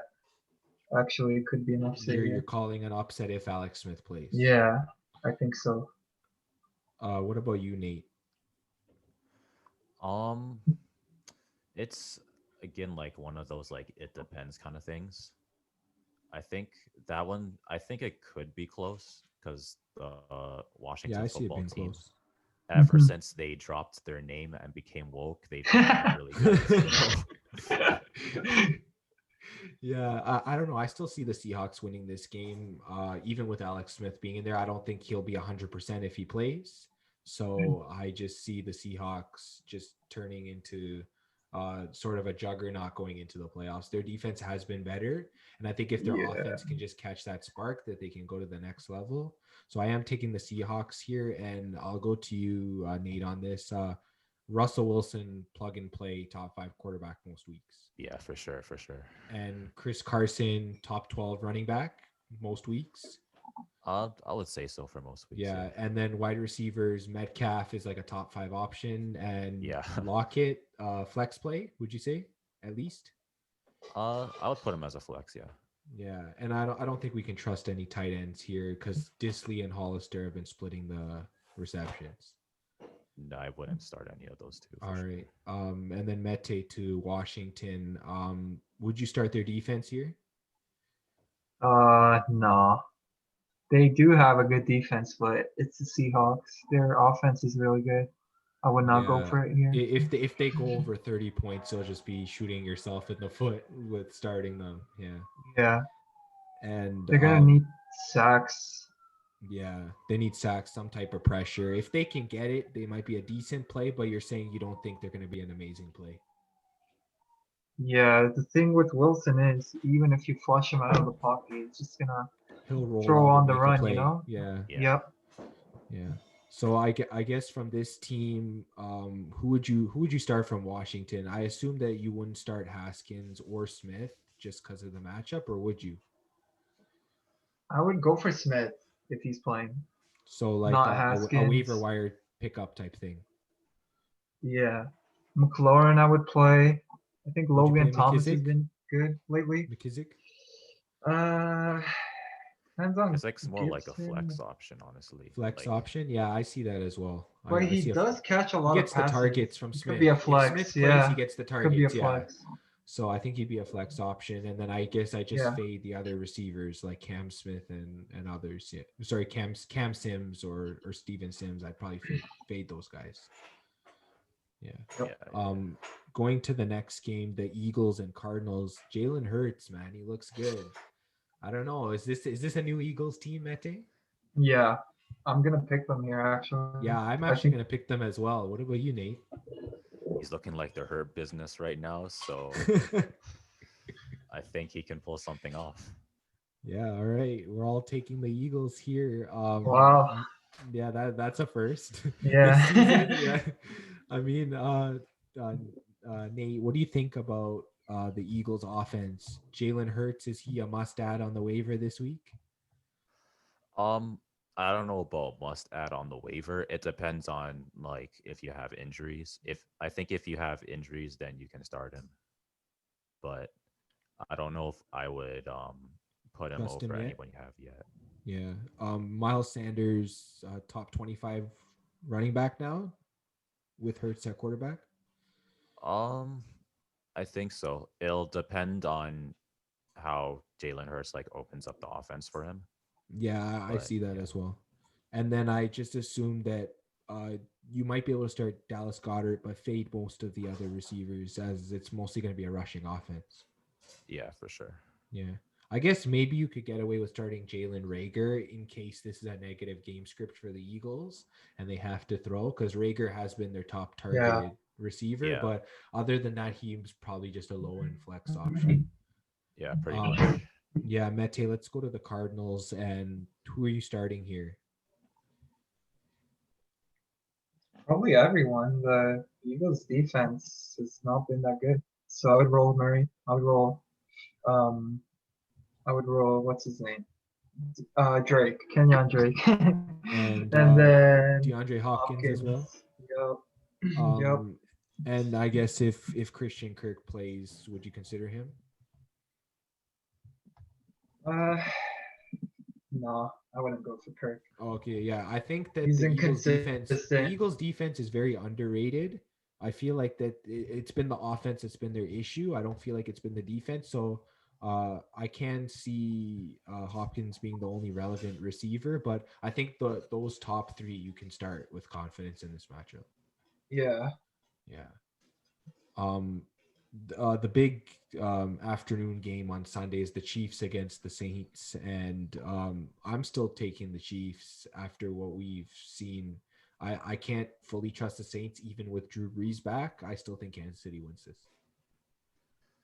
Yeah, I agree with that because I think Breeze is still gonna be. He might be a little bit rusty still. He's gonna be good, but like good enough to beat the Chiefs. I don't know. I understand where you're coming from. Yeah. What about you, Mete? Chiefs?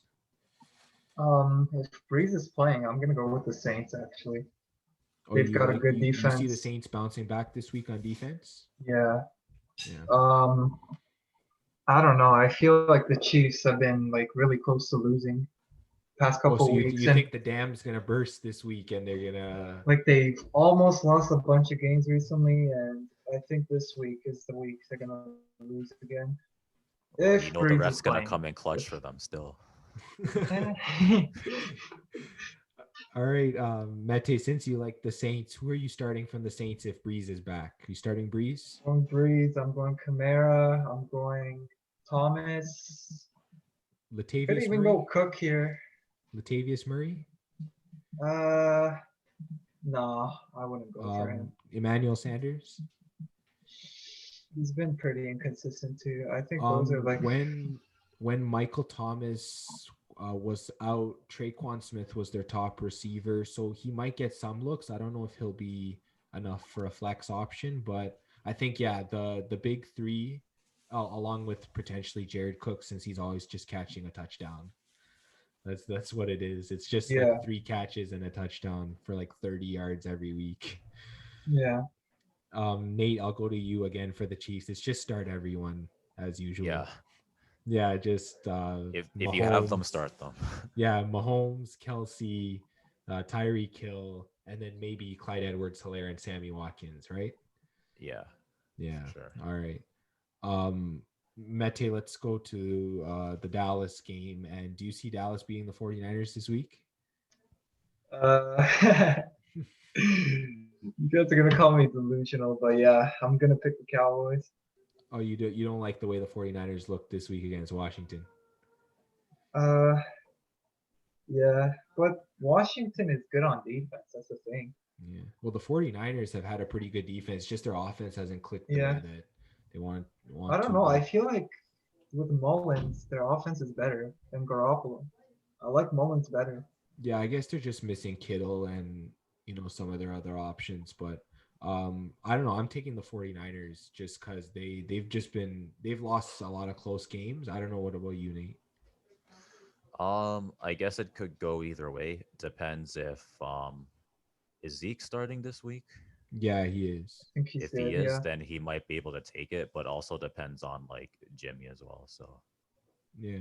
I'm gonna go with the 49ers just because I think that I don't know, Ayuk looked amazing. Nate, I'll go to you on this. Brandon Ayuk, do you think he's moving into the top 25 wide receiver conversation after back-to-back stellar games? I think he's close. You can make an argument for it, but I Okay. think we'll need to wait for one more game and see. Okay, and then I assume then you would start him and Samuel in this matchup. Is that correct? Yeah. And then for the running backs, would you start Mostert? Would you start anyone else in that backfield? I'm not too sure. If you have somebody above Mostert, I put them over, but I think Mostert he can start if you don't have anyone else. Okay, and Rush defense is last, bro. I would start him. Okay, fair enough. We're I last thought against your the passing run. defense was worse than the rush defense. No, our pass defense is 6th, and the rush defense is 32nd. Oh, geez, We're the worst against the run. yeah. We can't stop it. So I assume that Okay, then start Mostert for sure. roll with Mostert, yeah. And then Mete for Dallas's end, I just assume that you start Zeke, Amari, CD Lamb. Would you start CD Lamb in this matchup? Honestly, I think I'm only starting Amari here. I wouldn't even go for Zeke. Oh, you don't know about Zeke? Like he's been I guess so no Tony Pollard inconsistent. either. Yeah, like if Zeke was hurt and it's just Pollard, I would go for Pollard because I actually like what I see from him. But Zeke's been really underwhelming. I guess Zeke is just if you don't have anyone else. Yeah, I guess. Yeah, I guess so. Yeah, that just seems to be the way it's playing out. We'll go to the Monday night game, the Steelers and the Bengals. Pittsburgh has to win this. There's no way around it. I don't know what you guys think about that, but unless Gio Bernard activates his stash, then I don't see any way of the Bengals winning, honestly. Yeah, I just think that this is going to be a low scoring game just because I haven't seen any offense from Pittsburgh lately. I don't know. You might be able to go to James Conner just because of how bad the Bengals run defense is. I don't know what you think about that, Nate. Their run defense is very bad. So I think you can turn to James Conner even though he hasn't been as consistent. I mean, he's more of he's like one of those like flex running backs, but Yeah, they haven't been because of the using the matchup. run lately. I think Yeah, that's their issue. Yeah, and I guess for pass catchers, it's just Juju's your. You said Juju's your top guy, yeah. I think I would start Juju still. and I guess if Deontay Johnson is still in good grace with Mike Tomlin, then you might be able to roll him out. Yeah, we'll see what Mike Tomlin thinks about that, but Yeah, I know, and I assume Roethlisberger's still a top end quarterback because this is a very easy matchup. yeah, Yeah. he's still All right. Big Ben, so Yeah, for sure. And I don't know about Claypool and Ebron. It just depends on how many pass attempts there are in this game. yeah. Yeah. Mete, I'll go to you about the Bengals. Are you starting anyone from the Bengals against Pittsburgh? I don't think so. Yeah, I don't think this is the week to start your Bengals. Yeah, I mean, T. Higgins might be a low end flex option, but I can't see anyone else being relevant in this. yeah, maybe Higgins. That's it. Yeah, because Tyler Boyd has been boomer bust. AJ Green's been the same. Gio Bernard just fumbled away his best opportunity Yeah. last game, and Hmm. we don't know who's going to be a quarterback for them. You know, it's just been a mixed bag all year for the Bengals. I Yeah. think their O line's been the problem, honestly. Oh yeah, their O line, their D line, they really need to revamp things. I think Hmm. their best player has been Joe Burrow when he was healthy. That's been Yeah. their bright spot of the year. T Higgins as well, but I think they Been have a good. lot of work to do to get up to a good spot in the AFC North. Yeah. All right, guys, I think that's enough for our preview, and I think that we can hop right into our NBA preview for this coming fantasy season. All right, sounds good. All right, welcome guys to the Fantasy Fanatics basketball fantasy preview. Today we're gonna run through Yahoo's top 100 rankings, and we're just gonna talk about, who we like in this each area of the rankings, who we might fade, and we'll also talk about some top rookies heading into this year's fantasy draft. I'm joined again by Nate and Mete. What's up, guys? Okay. So, So, all right, let's just jump right into it. Let's just look through this top 10 here.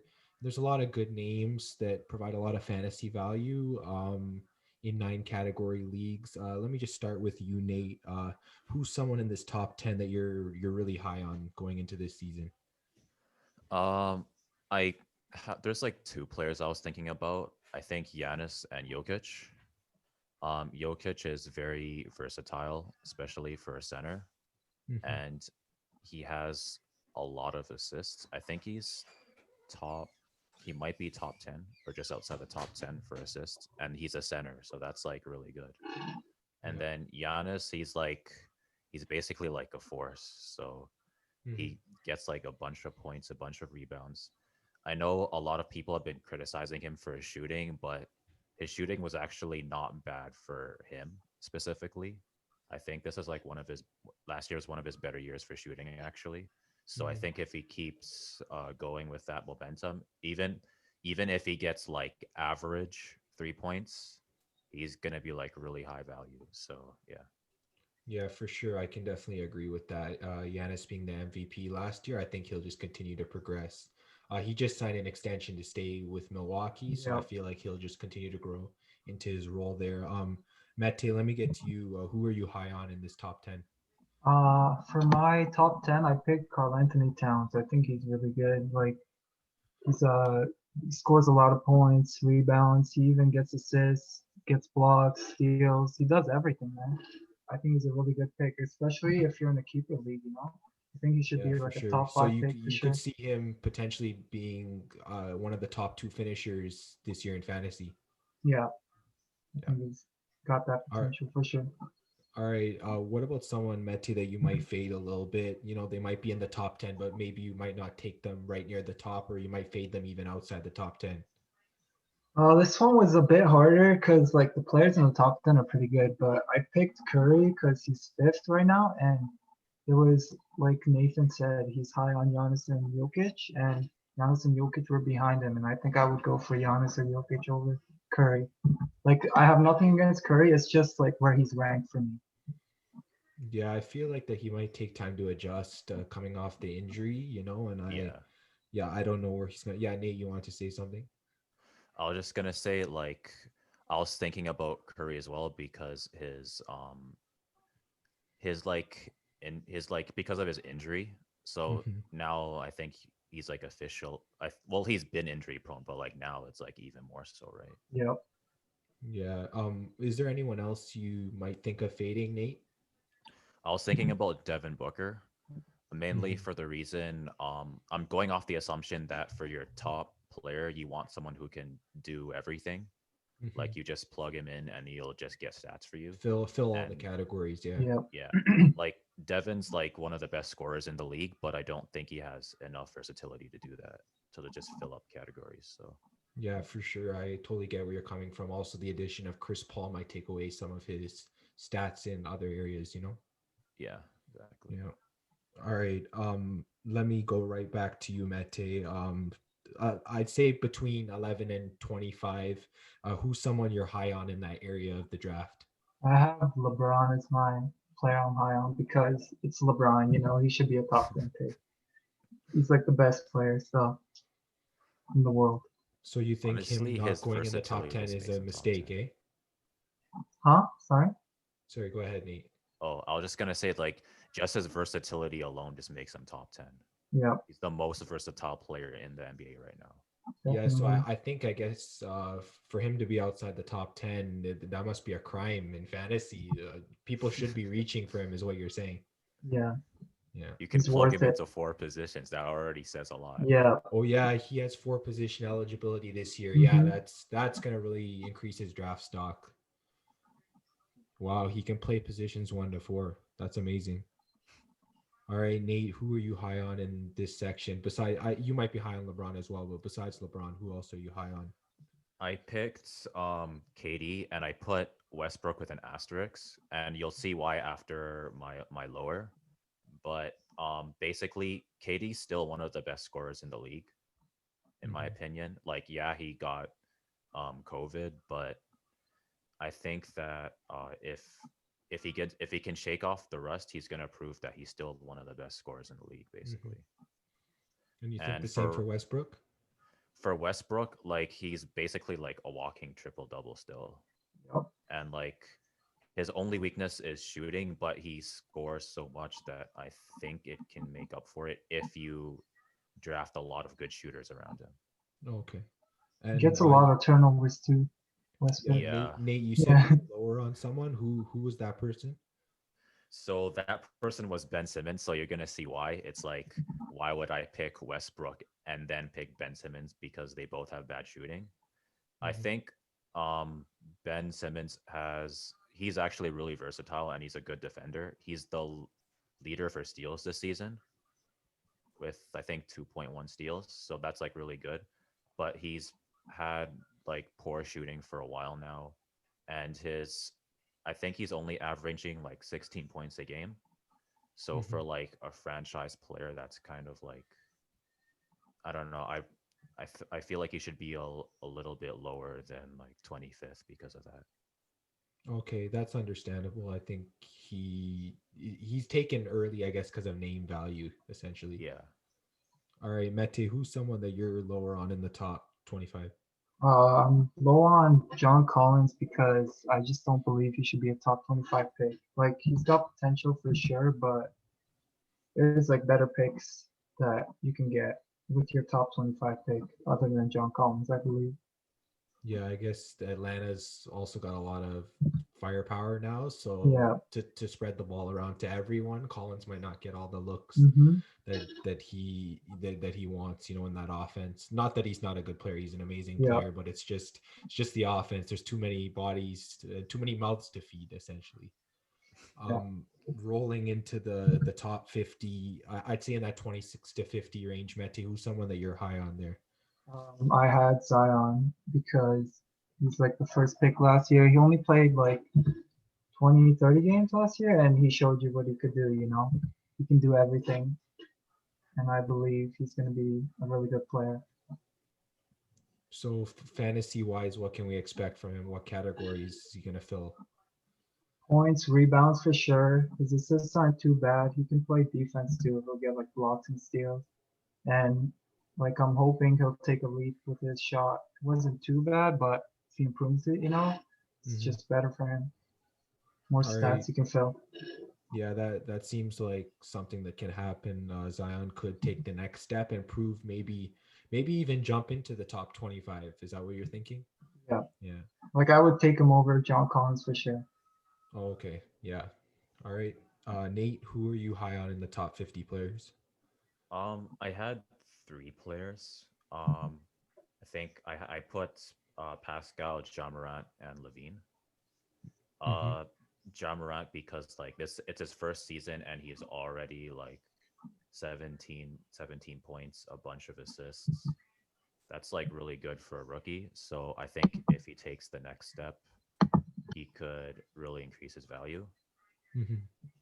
The only thing that's like I think that's holding him back is like maybe rebounding, which is understandable because he's a Yeah, well, guard, he's a right? point guard, right? Yeah. So, So I think if he increases his scoring and his assist by even more, then his value would go really high. yeah, and you said you think Siakam and Levine are also very good picks in that area. Yeah, I think Levine is rated a little bit too low, especially because his shooting has increased a lot and he's a really good scorer and he's a pretty decent defender as well. So Hmm. I think that gives him enough versatility to be higher. And Pascal, I think he's improved a lot. He's a good defender, he's a good scorer. He gets a lot of rebounds. The only thing missing is his playmaking, and if he gets his playmaking up a little bit, then his value is going to increase up by a lot. So yeah, Yeah, but we should see a good shooting percentage, free throw percentage, blocks, points, all those things, right? pretty much. Yeah, Rebounds as well. Yeah. yeah, Yeah. You said you were lower on who? Sorry, was it Christian Wood? yeah. It was Christian Wood. Yeah. I think comparing to like other bigs who are like lower than him, he's just not as good as them. So I don't really understand why they rated him so high, in my opinion. So Yeah. Also, Demarcus Cousins is there, and I think he's been starting in the preseason at center. So I just don't see a path for Christian Wood to be a top 50 fantasy player unless he just makes the most out of his limited minutes or there happens to be an injury or whatever. yeah, pretty much. Yeah, Could start I at think. power forward. Oh, he's gonna start at power forward. He could, yeah, because Yeah, he's power forward as well. Yeah, yeah. so I guess there But is he a hasn't path been for him to playing. finish there, but I don't know. Like I've been keeping up with the preseason. He hasn't played the two preseason games, I think. Okay. Yeah, Um, actually, let's move to the top 75. So 51 to 75.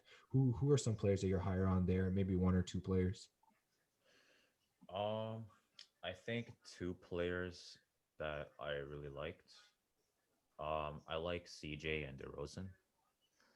CJ is like a CJ good McCollum. shooter. Yeah, CJ McCollum. Yeah. He's a good shooter and he's a good scorer. So I think if you're looking to round out your roster, he's like really good. So I'm same with surprised DeRozan. he's not a top 50 player, to be honest. I Honestly, thought yeah. he would have been in the top 50. I'm actually surprised. Yeah, I'd be high on him also. Yeah, and I picked DeRozan because like even though like he's not like the best 3 point shooter, but he has really good free throw percentage, really good overall field goal percentage. Hmm. He's a he's a better defender than people are giving him credit for, and he's a Hmm. good playmaker too. So Yeah. Mete, what about you? Some guys in the top 75, one or two that you might be higher on. I was high on John Wall. He was ranked 67, and I think he should go before that actually, because like I said, I've been keeping up with preseason, and he's done really good the first two games. And if especially if they trade Harden, have like the opportunity to be the primary ball handler. He'll get Yeah, like a lot of he has a stats. path into a top 20 player this Yeah, year, yeah, so yeah, definitely. what about someone you're lower on in that range? I was lower on Miles Turner in this range. She's like decent, but there was a lot of better picks in the like even after him. There's a lot of better picks that you can get. So I think he's ranked too high. He gets points, rebounds. Like his points average is like around 15. He'll get you like 7 boards and maybe like a 3 a night. And he can block a few shots. He's not too bad at blocking, but I think there's better picks. Yeah, for sure. Nate, what about you? Who are you lower on in that range? I had the same pick, Miles Turner, and pretty much for the same reason. And to like give context, I compared him with Clint Capella. Mm-hmm. Capella is basically averaging a double double, while Miles is just 12 points and 6 rebounds. So it's like, why would I pick Miles Turner when Clint Capella is averaging a double double, right? So Yeah. In that range, I think people are underrating Porzingis actually, yeah, because apparently he might not be back till January or so. But I think when he is back, you'll be getting full value from him. You might even be getting top 25, top 50 value from Porzingis. So for him Yeah. to be going in the 60s, 70s range is way too low in my opinion. And I think I'd fade TJ Warren a little bit. I know he popped off in the bubble, but he has to Yeah. do that at a consistent pace. He can't just rely on his production because he wasn't even a top 100 player going into the bubble. yeah, Yeah. So exactly. for him to be ranked in the top 75, I think is too high. Um, yeah, let's just move into that 76 to 100 range. Mete, who are you a lot higher on in that range? I was high on OG Anunoby because this year I think he's gonna take a big leap. I've seen like reports saying we want to run more plays for him. He's a good shooter, you know. He'll get you rebounds, get you steals and blocks, and he's really efficient. Like he doesn't usually chuck up bad shots. He'll usually shoot when he's open. So I like that about him. All right, what about you, Nate? Who do you like in that range? I had three players. I had Oladipo, Kemba, and Rubio. Mm-hmm. Oladipo, basically, I think that I feel like they're rating him lower because of his injury, but I think that if he comes back and he's like fresh, I think we might see him back when he first arrived in Indiana. Like his stats during that year were like really high. So I think even if he gets close to that, his value should be like way higher than where he is right now. All right, what about someone you're lower on in that range? Um, Lower, I put Wendell Carter Jr. and it's like kind of like similar story to Miles Turner. His points, his shooting, just his stats in general are just too low for him. Like I So compared him you with don't think like he'll take that next step this year? I'm not really feeling it to be honest. So Like you so you're not banking on him taking that next step, is what you're saying? yeah, Yeah. like even Um. Kevin Love and Julius Randle are better than him right Well, now. So Oh yeah. When it comes to like category coverage, yeah, I can see that. As long as Kevin Love stays healthy, obviously. yeah, But when he is healthy, uh he's the guy. Um. Anyways, let's move on. Mete, what about you? Who are you lower on in the top 100? I had Richwan Holmes in the top 100 that I was low on because they just got Hassan Whiteside, so I think he's gonna get some minutes, and Richwan Holmes will lose out some minutes because of that. And yeah, he might even lose his starting position to him I'm later still on. surprised he's ranked inside the top 100. Yeah, To be honest, I think that he's ranked way too high. Someone that I would actually be higher on, ranked at 99, is Chris Boucher, and I think this year might be his year for a crazy breakout. I know Aaron Baines is the starting center at the moment, but at the end of the season, I could see it being Chris Boucher, just depending on how he progresses over this season. And getting him at 99, especially getting these bigs that can provide you with, double doubles consistently. I think if Chris Boucher gets a minute uptick, then he can definitely get you double doubles. He can get you blocks. He can get you good percentages on the floor. And I think he's definitely someone to look out for. I think you guys can probably agree with that. yeah, I agree with that. Yeah. definitely. All right, let's step into the rookie section of our discussion, and I'll start with you, Nate. Give me three rookies that you're pretty high on heading into this year. Um, I had Anthony Edwards, Malachi Flynn, and Theo Maladon. Anthony Edwards, he's really athletic. He's a good blocker. He's a good defender, and I think he's getting starting minutes in Minnesota, if I'm not mistaken. Mhm. So that's going to be a really good opportunity for him to get a lot of stats. And for Malachi Flynn, uh, from what I saw during the preseason highlights, he was like a good defender. He was a good shooter. He was good. He was a good playmaker as well. So I think he got like 17 points, three assists. Mhm. So that's pretty good for a rookie. And Theo Maladon again, his preseason stats were really good. He had like 20 points, 5 assists, I think. So that's really good. He's a good playmaker. So I think those are people I really like. Those are three rookies that you're telling people to look out for when their drafts come. Yeah, Yeah, I guess hopefully those guys will find their ways into starting lineups, but if not, they'll still provide value in your opinion. yeah, I think so. Yeah. All right, Mete, what about you? Three rookies that you're high on. So I had LaMelo Ball, James Wiseman, and Killian Hayes as my sleeper. LaMelo Ball, what I like about him is he already played professionally, like in Lithuania and in Australia. So he's played against grown men. And then he's a great playmaker. He can get rebounds because he's big. He's 6'7". Hmm. He's got a great shot. I think he's got great potential. So if you're in a keeper league, you could pick him for sure. And then James Wiseman, I think is in a really good situation with Golden State. I Hmm. think Draymond Green and Stephen Curry are great playmakers, so they can feed him the ball down low and he'll get easy looks. Hmm. And my sleeper was Killian Hayes because Dwayne Casey already announced that Killian Hayes is the starting point guard of the Detroit Pistons. So I think he's got good potential and he's going to get a lot of minutes. So he'll be giving you good value, I think. Hmm. All right, that sounds good. I guess that wraps it up for our basketball preview. Thanks again, guys. And next week, we'll dive into fantasy basketball a little bit more. All right. Welcome to the hockey section of the Fantasy Fanatics Podcast.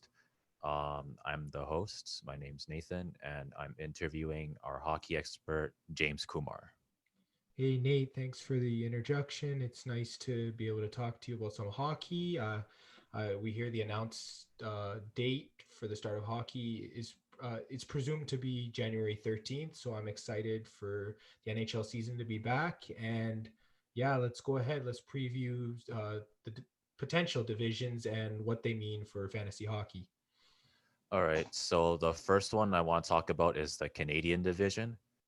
I think this one's going to be interesting because of how widespread all the teams are. So I was wondering, which teams do you think are going to be like affected the most by having to travel around so much? Yeah, okay. So assuming that we don't have a bubble for each division, if there is travel between all of the teams, I think teams on the far end of the spectrums, mainly the Vancouver Canucks and the Montreal Canadiens, might be affected by the travel. I know Ottawa's pretty far east as well. Teams like Winnipeg that are like right in the middle might not have to deal with that as much.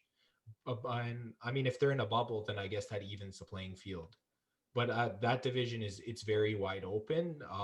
As I was going over my projections for the potential standings, assuming all the teams play each other in their respective division, it's about a 56 game season, so the projections are all very close. I believe the first place team that I have and the fifth place is only separated by maybe like 5 or 7 points. It's not even that. That Wow. yeah.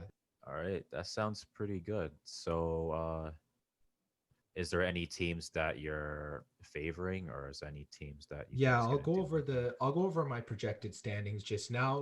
We'll put the graphic up on the screen, and like what I've come up with is I've come up with a custom schedule based on a 56 game season.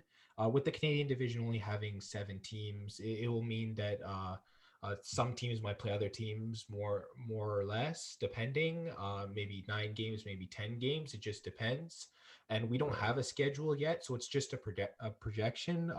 As you can see on the graphic, I have the Toronto Maple Leafs finishing first with 70 points, followed by Okay. the Vancouver Canucks with 67 points. The Calgary All right. Flames also with 67 points. I had the Edmonton Oilers with 66 points, the Winnipeg Jets with 63 points, the Montreal Canadiens with 58 points, and in last place, I have the Ottawa Senators with 44 points.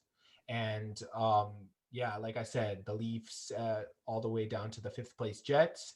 And my projections only separated by 7 points. Montreal can easily jump up in there if they have a great year or if there's a potential injury to one of the top 5 teams. And this is sort of what I'm looking at in terms of standings.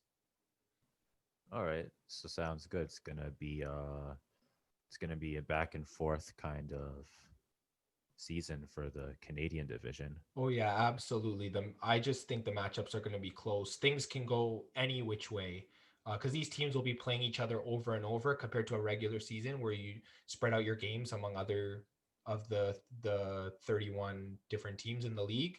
When you're playing only the same teams in your division, rivalries develop and games seem to be a lot closer than they normally would be. Right. Yeah. Yeah. Yeah. All right. So let's go to the East Division. Um, what are your thoughts on the Eastern Division so far? Yeah, going through the Eastern Division, this division seems to be pretty much finalized with the NHL. I know our final 2 divisions, they're not completely finalized at the time we're recording this, but the East Division seems the teams inside seem to be finalized. So I'll just go through my projection for them as we're showing on the screen. I actually have the Washington Capitals finishing first place with 74 points, followed by the Philadelphia Flyers with 73 points. Then the Pittsburgh Penguins with 70 points. I have Boston taking a little bit of a drop from last year. They'll be finishing fourth in this division with 64 points. In fifth, I have the New York Islanders with 61 points, the New York Rangers with 57. I have the Buffalo Sabres finishing with 48 points. And in last place, I have the New Jersey Devils finishing with 43 points. A couple takeaways from this division is that teams 1 through 5, so the Capitals all the way to the Islanders, I mean, it can go any which way depending on injuries and so on. If Boston gets some of their injured players back, they can move up in the standings. And either the New York Rangers or the Buffalo Sabres could be a playoff surprise depending on how their seasons turn out with their younger core players. Okay. Okay. So it seems like the New Jersey Devils, they're gonna have to put in something extra to try to catch up with these Yeah, I mean, guys. this division I'd say is probably the toughest because I'd say from the Washington Capitals to the New York Islanders, these 5 teams, they're all high caliber NHL teams. They've really given New Jersey and Buffalo especially a tough road to try and get into the playoffs. And also with the Rangers, that they're just a very young team. I can't really project them for anything higher because we don't know how a lot of their young players are going to pan out, including first overall pick Alexi Lafreniere. Right. Well, we'll see if the Rangers can lead the way to the playoffs this season. Yeah, let's see what happens. It's going to be Yeah. interesting. All right. So the next one we're gonna talk about is the Central Division. So what are your thoughts on that? My thoughts on it is that as of right now, they're undecided with a couple teams either in the Central Division or in the West Division. They've had some concerns over whether it's travel, whether it's time zones, all that sort of thing. So I know either Minnesota or Dallas or St. Louis could potentially end up switching divisions by the time they finalize everything, but as of right now, I have Minnesota in the Central Division and I have Dallas and St. Louis in the West Division because that's what's projected as of right now. Right. Yeah. Yeah. Yeah. So That's a I'll take a huge look. gap Yeah, between Minnesota and Dallas. yeah, that's kind of how things are going. But I'll take a look now at the potential standings for this division. I have Tampa Bay in first place. I actually have them winning the President's Trophy for the highest, the team with the most points at the end of the season. I just see this division being very easy for Tampa Bay. They're the defending Stanley Cup champions, and I believe that they're going to lead the way in this division with 83 points. Then I have the Carolina Hurricanes following them with 72 points. Then I have the Columbus Blue Jackets at 69 points, the Nashville Predators with 68 points, the Florida Panthers with 59 points, followed by the Minnesota Wild with 57, then the Chicago Blackhawks with 46, and then in last, the Detroit Red Wings with just 38 points. It'll Right. definitely be an improvement on their points per game from last year, where they were the worst team in the league. So I don't think they'll be as bad as last year, but I don't see them passing any of the other teams in this division.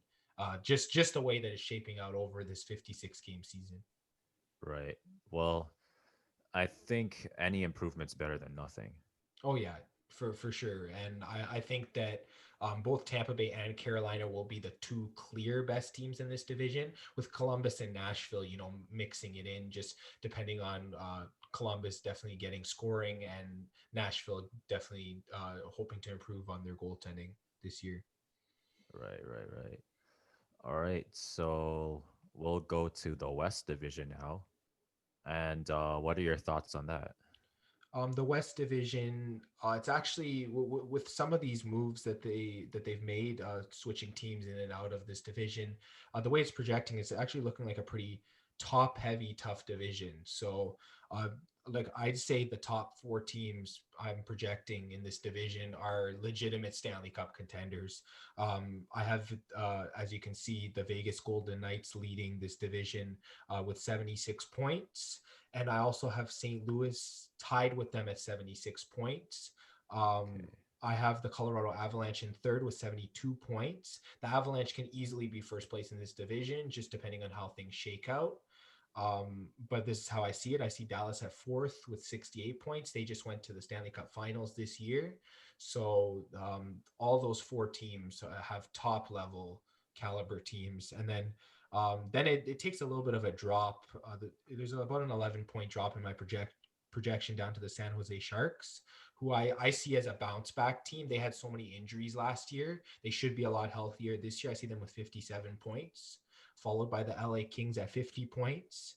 The Arizona Coyotes taking a bit of a drop from last year at 45 points, and then the Anaheim Ducks finishing last in this division with 40 points. And I mean, Anaheim, if many of their prospects click, I could actually see them finishing a bit higher than that. I just don't believe that they'll be a playoff team this coming season. Right. Well, if they have young players, then I guess if they can get some experience for next year, that'd probably be the best thing for Oh them. yeah, definitely. That's most definite. Let me take a look at some fantasy impact from these divisions. Definitely, you can bank on the Canadian division being like tough, each and every game being tough, as all of these teams are around the same level when it comes to skill. I know last year I'd say the top six teams, not including Ottawa, you can definitely bank on for fantasy production, and your plus minus most likely won't hurt with any of these teams, as plus minus is one of the main categories in fantasy hockey. With the Ottawa Senators, the amount of goals that they're most likely going to allow is going to really hurt players plus minus. So with the Ottawa Senators, you're looking for guys that are going to contribute at other categories, maybe hits, goals, power play points, assists, that kind of thing. You definitely want those kind of guys. And with goalies, it's gonna be tough. Matt Murray is definitely worth owning, but you're gonna have to temper your expectations with him because he plays for Ottawa. Okay. So what do you think of hits being the new category this year? Actually, they added it last year, but I know a lot of leagues didn't add it into their rotation last year. They still went on with penalty minutes, but a lot of leagues are switching to hits this year, and I think it's a better category than penalty minutes, as it's more of an offensive stat, and most Okay. leagues like offensive stats. So hits I feel like is more of an offensive stat compared to penalty minutes. So I'm actually intrigued by that. Moving to the East Division, some people might question me having the Washington Capitals in first place, but this team always finds a way to get it done in the regular season. I know the Right. last couple of years in the playoffs, they haven't been as good, but in the regular season, I can definitely see them finishing first in points.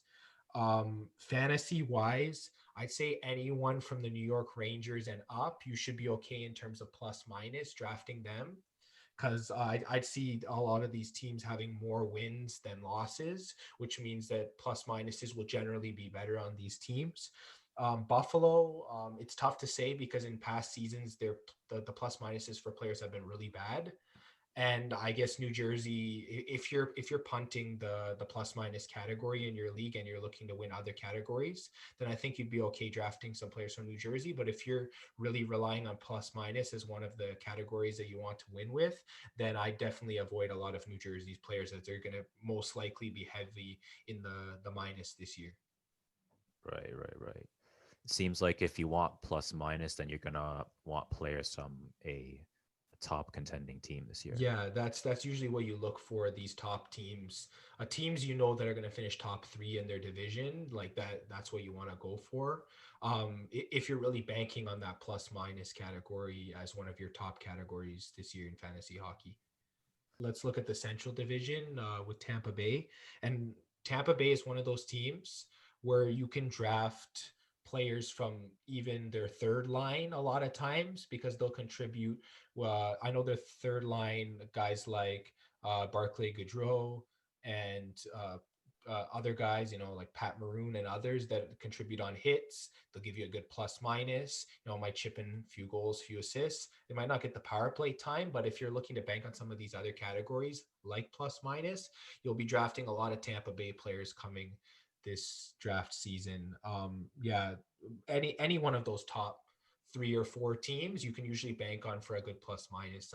I feel like yeah, and then for the West Division, Vegas Golden Knights, um, you can roll guys from their top two lines, their top two defensive pairings. You'll get plus minus. They're a tough team. They'll get you lots of hits. Their top scorers will be on the top power play. Guys like Shea Theodore on defense, Alex Petrangelo, and their scorers like Mark Stone, William Karlsson, guys like that. You'll be getting good plus minus from those guys. St. Louis, definitely. They have a lot of top end talent, especially up front at forward, and the plus minuses will be really good for those players. The Colorado Avalanche, they're going to be a top team this year. They're definitely going to be at a high scoring level. So if you want a lot of scoring, you definitely draft guys like Nathan McKinnon, Gabriel Landeskog, Nazem Kadri, and Mikko Rantanen. Those guys will be on the top power play. They'll get you lots of points. They'll get you a good plus minus, and you'll be safe rolling with them. I know with Dallas, they're going to start out the year with some injuries, Tyler Seguin, Ben Bishop, and so on. So temper your expectation with players from Dallas, as they've been known to have trouble scoring in the past. I've said the same about teams like the New York Islanders and others, and also the Boston Bruins. Aside from their top line, sometimes these teams have trouble scoring, so you got to temper your expectations with those guys. And the rest of the division might be tough in terms of plus minus for your fantasy. But just looking at these standings, teams with a lot of younger players, a lot of them have upside. So you might want to take a flyer on these players, especially if they have upside in other categories that's not including plus minus. Okay, all right, sounds good. So speaking of hits, who do you think is the most likely to beat Jake Paul in a fight? Oh man, yeah. It was funny with the Vander Kane calling out these guys, but I don't know, man. Either him, maybe Ryan Reeves, maybe a guy like Tom Wilson. These tough guys. You know, they're big dudes. They can really drop the gloves and let it rip. So yeah, maybe one of them could take on Jake Paul. Well, we'll see what happens in the upcoming season. Yeah, for sure, man. All right, welcome to the Fantasy Fanatics Injury Report. I'm joined by a Sheridan College athletic therapy student, Victoria Kumar, and she's here to bring us our injury report for the week. Victoria, welcome. Thank you. Let's get right down to it. We'll start in the NFL. I know Julio Jones did not play this week. Can we expect him back this week? So with Julio Jones, we're looking at kind of like a hamstring injury, and he's been kind of off and on. He's missed a few games at the beginning because that was when he first originally got the injury, and he's kind of been struggling with it all season. And it looked like at first he kind of tweaked it, but now it seems this injury is a little bit more severe. So first we were looking at kind of just a first degree hamstring injury, but now it's more like a second degree injury. So to be honest, I wouldn't count on him returning this week. The Falcons basically don't have a chance of making the playoffs. I mean, mathematically, maybe they do, but we're not really looking at a huge kind of comeback where they're going to make the bottom of the playoffs. So I think the team's going to rest him, kind of make sure that he's all good. And then we can probably expect to see him at the end, like maybe last week or maybe even next week, we might be able to see him, but it's going to depend. We're going to just have to watch if he's practicing in the next couple weeks. All right. Mike Gesicki had a pretty bad arm injury when he went down on Sunday in the game against Kansas City. What can we expect from this injury, and how long will he be out, or will he be back? Yeah, so I took a look at the injury. I kind of watched the footage because they haven't really stated a lot about what it is. They just said an arm injury. And when I watched the footage, the camera angles were a little hard to see, but it looked like it could have been an elbow injury rather than a shoulder. I could be wrong because, again, like I said, it's hard to see. And they walked him off in the position where they were kind of cradling his elbow. It didn't look super severe in that aspect in terms of the elbow. So if it is an elbow injury, he could be back this week. Didn't look super severe. However, another thing that it could also be just simply by the way they were cradling him and how he also went down kind of with an outstretched hand. He could have had a clavicle injury, so a shoulder collarbone injury instead of more of like a shoulder injury. And if he has that, so like what they call it, like an AC separation type of injury, we may not see him back this week, and it might not be a few weeks, maybe the rest of the season that we'll see him if we have something like that. So I think we just got to watch the reports, the injury reports again, see if he's practicing this week, and then hopefully that will help us see what's up with him. All right, let's move forward. Antonio Gibson missed this week. Apparently it was a turf toe. What happened there, and how long will you be out? Yeah, so turf toe injury is kind of where you sprain a little ligament on the bottom of your foot, and that's at the bottom of your big toe. And honestly, turf toe can sometimes be pretty severe, and they mentioned in some of the reports that it was. So I don't really expect him to play this week. He might play next week though, because then he would have been out for now 2-3 weeks. But again, we're gonna have to see. We're gonna have to watch and see what's kind of happening with him. Yeah, hopefully he'll be back soon. And looking at the Saints, I heard reports that Drew Brees might be back this upcoming week. What happened there with his injury, and can we expect him back this week? So yeah, I did read some of those reports, but they were still very skeptical because he did fracture a lot of ribs and he collapsed his lung on most likely his right side. They didn't really say, but kind of by the way he fell when I watched the footage, it kind of looked like that. He most likely will return this season, but kind of near the end. So maybe we'll see him in the last week. Again, we're going to have to keep watching the reports and see if he's practicing. All right. Austin Hooper had an injury. I don't believe we saw him in this past week's game, but will we see him back this week? Yeah, so it reported that he kind of had a neck injury, but they didn't really know what happened was kind of what it sounded like. Like at the end of the game, he was just like complaining of neck pain and no one really knew what happened. So to me, that kind of sounds like he could have got some kind of whiplash in the game that didn't affect him until later. And with a whiplash type of injury, sometimes you pull some neck muscles.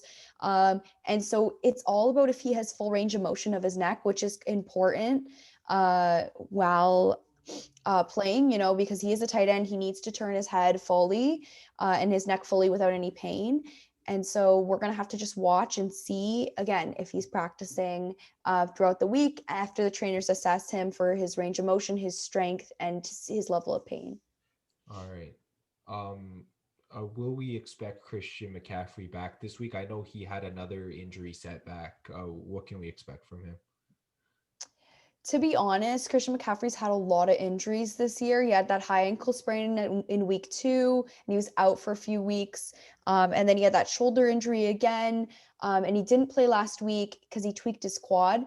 If he's all good from the previous 2 injuries, so the ankle sprain is no longer hurting him and the shoulder injury, he's fine, we could see him, because it sounded like he just tweaked his quad. I think it was during practice or during workout. And so that could just be like a first degree type of strain. If it is, we'll probably see him this week. Again, it's just all about watching the practice reports during the week. All right. Deebo Samuel had a strain. I believe he did play this past week's game, but I don't know how much he played. Could you explain what happened? Yeah, so the thing about Deebo Samuel, so he's right now we're waiting on an MRI report to see what it is. They've already confirmed there's no fractures, but we're waiting to see kind of the degree of the strain. However, the man posted on his social media, on Instagram story, saying, "I think my season's over," and then he deleted the video. So just looking at that, it kind of tells you it was probably something really extreme. Like maybe he had a lot of bruising in the area that was indicative of a second or possibly third degree strain. And so we're just, again, going to have to watch the MRI reports and the practice reports, but I don't expect him to play this week, especially if he reported something like that on Instagram. Yeah. And maybe not the rest of the season, but we're going to see.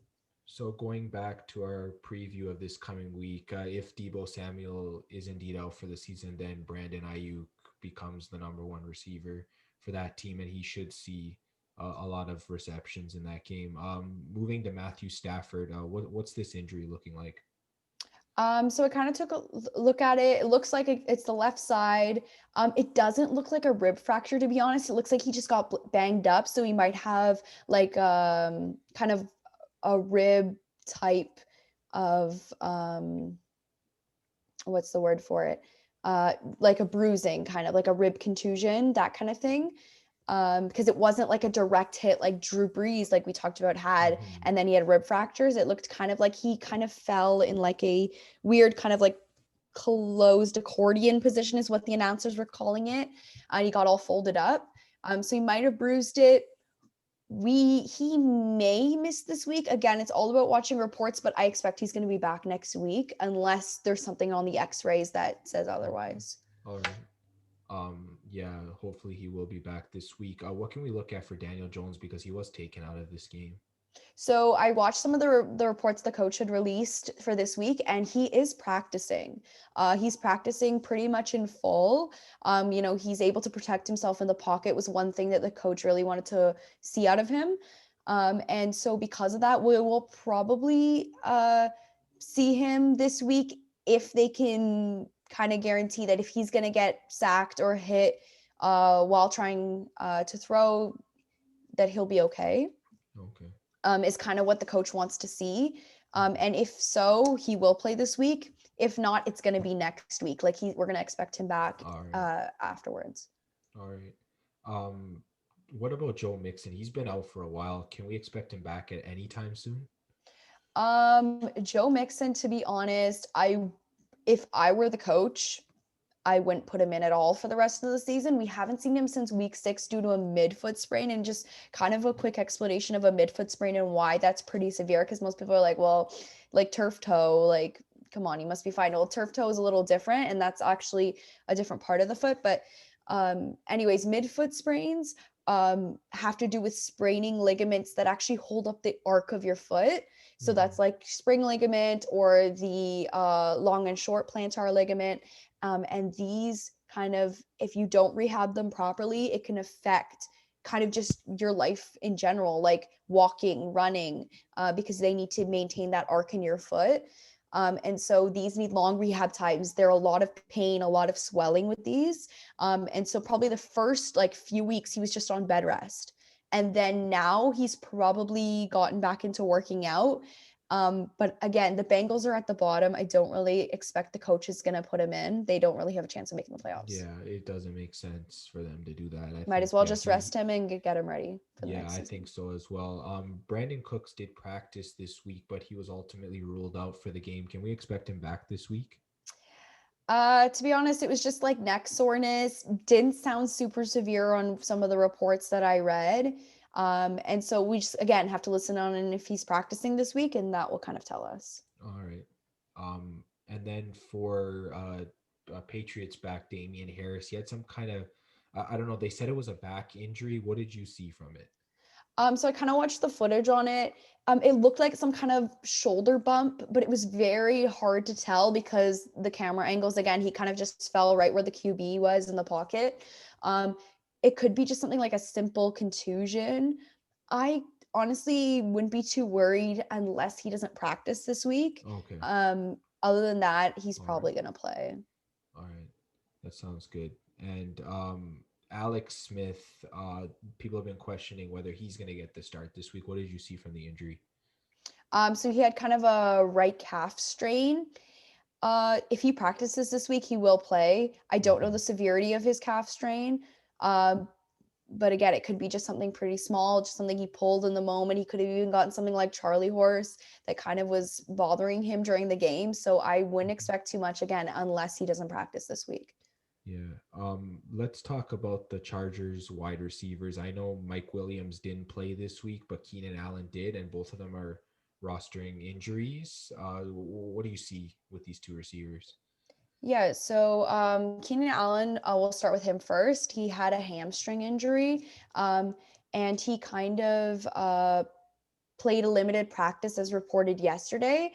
And so as long as he plays a full practice today, or if not today, on Thursday, then I think he's playing on Thursday. Do the Chargers play this Thursday? They play Okay. Thursday night. So yeah. as long as he practices today, he probably will play tomorrow. If he doesn't practice today, then he's definitely not playing tomorrow.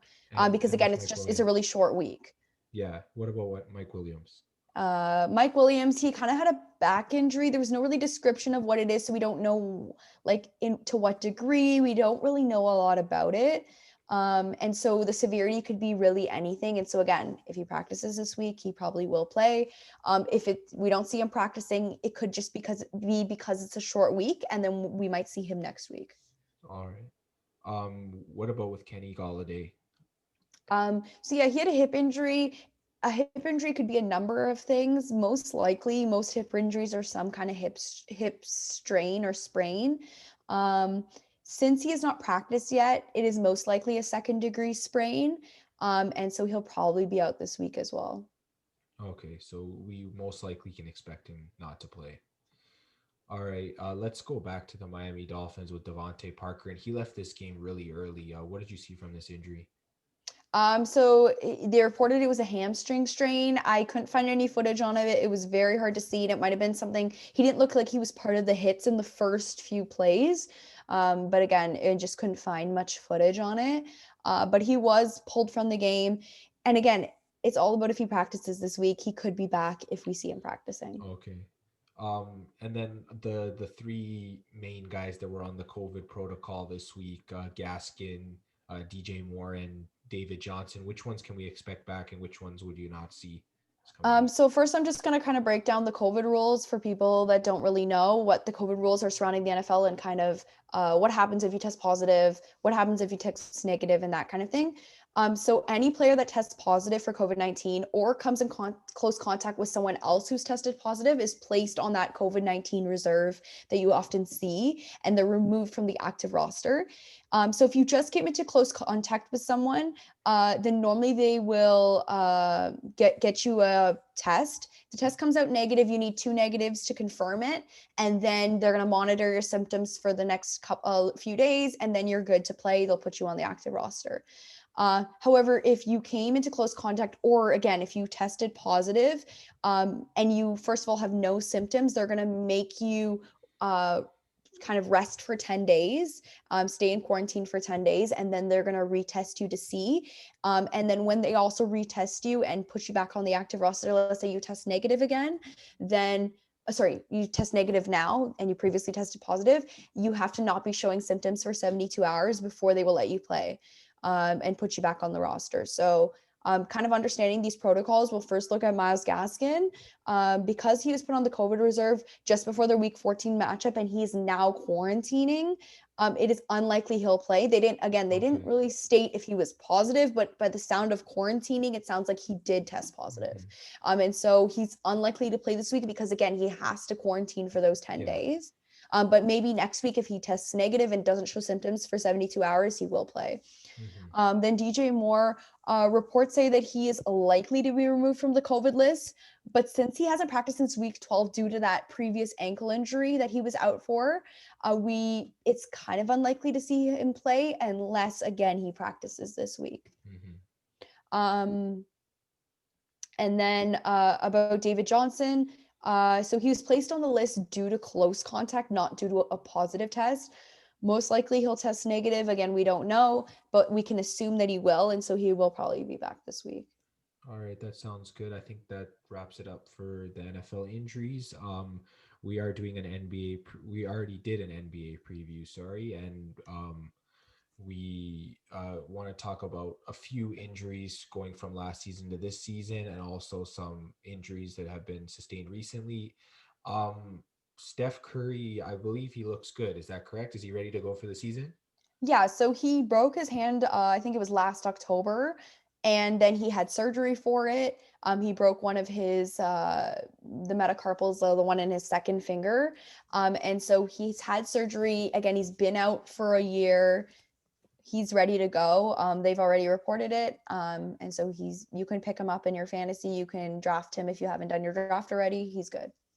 All right, and then that means Klay Thompson's out for the season with his injury. Yeah, so he's not even ranked as we kind of saw in the fantasy rankings. So he first had an ACL tear and then an Achilles, and he just received surgery at the end of November for his torn Achilles. Achilles injuries, if you watch basketball and other sports, Achilles injuries are long recoveries. You are all for sure out for the rest of the season, and sometimes the next, I was going to say partially, but anyway, and also by the looks of it being a shortened season, and he just had surgery in November, which was a couple weeks ago, we won't see him for the rest of this shortened season. Maybe even the beginning of next, we don't know, but he will probably be in by the end of next season. So honestly, unless you're playing keepers, I wouldn't even take him. I believe Kevin Durant did play in the preseason. How is he looking from his injury? So yeah, he had like Klay Thompson, he had this Achilles tear, and he has already missed out on a whole season. Which also, by looking at Kevin Durant's timeline, that kind of tells us Klay Thompson's timeline that he's going to be out for a year. Durant has already played a preseason game, so we can expect him to be in the lineup and fully healthy. I assume that John Wall is the same with the Achilles tear, and he's back now? Yeah, exactly. So John Wall hasn't played since December of 2018. So it's been actually 2 years since he played. So again, this kind of tells you the long recovery time for Achilles tears, and it differs from person to person, but it's always at least a year they're out. And so by the looks of it, it looks like he's back in full. Again, he's already played in the preseason. And DeMarcus Cousins, I believe, also played in the preseason. How's the rehab from his injury? Yeah, so he tore his ACL before, and also his quad tendon he tore just before that. And he was out all of last season, and he just played a preseason game again. So he looks to be in good shape. And again, so since he's been out for a whole season, we can expect him back in December. In December. Can we go through this Kemba Walker injury, and when can we expect him to come back? So Kemba Walker, they didn't really state a lot about what his injury is. They just said it's a knee injury. And then he did just get something called a stem cell injection in October, which kind of tells you what the injury might be. And it sounds like it could be some kind of meniscal injury.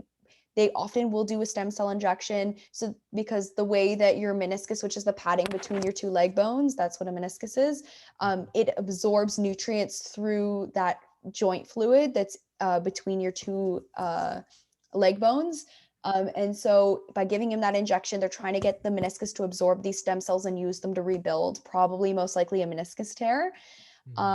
He's most likely is not ready quite yet because, again, he just got this stem cell injection.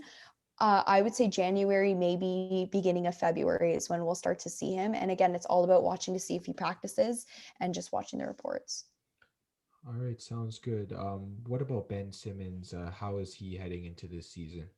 Yeah, so Ben Simmons again has played in the preseason. He says right before training camp he feels 100%. He kind of what his injury was is he subluxed his left patella, which is basically his kneecap.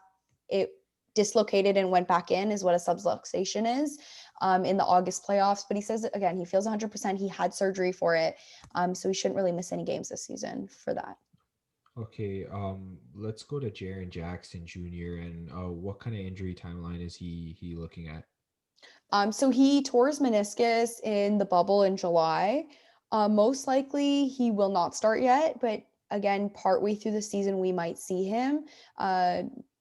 ACLs tend to be 6 months plus, depending on the degree and kind of if you get surgical repair. So we can expect kind of to see him a little bit later on in the season, maybe February, March. But again, it's all about watching the practice reports. And we also don't know where the tear was on his meniscus. Oftentimes, where the tear is will tell you the timeline of it. So if he tears it kind of in the center of it, there's not a lot of blood supply. It's going to be a longer period of time. Okay. If he tears it more towards the outside of his meniscus, we'll probably see him back in January. Okay. Mhm. All right, well, let's just grab a couple more names here. What about Kristaps Porzingis? What's his timeline looking like for a return? So him as well, he has a torn meniscus. He will likely be out for December, but he could be back in January. We're just going to have to monitor his progress. He's definitely someone I would take because he probably will play this season. And he's ranked decently high. So take him and kind of keep him in your injury reserve and then go from All there. right. Yeah, and then I assume Jonathan Isaac is not going to play this season. Yeah, so he tore his ACL in the bubble. ACL rehabs are very long, as we've seen. So he'll probably be out for the whole season. Again, only take him like Klay Thompson if you have a keepers league. All right, sounds good. Thank you, Victoria, for your time. No worries.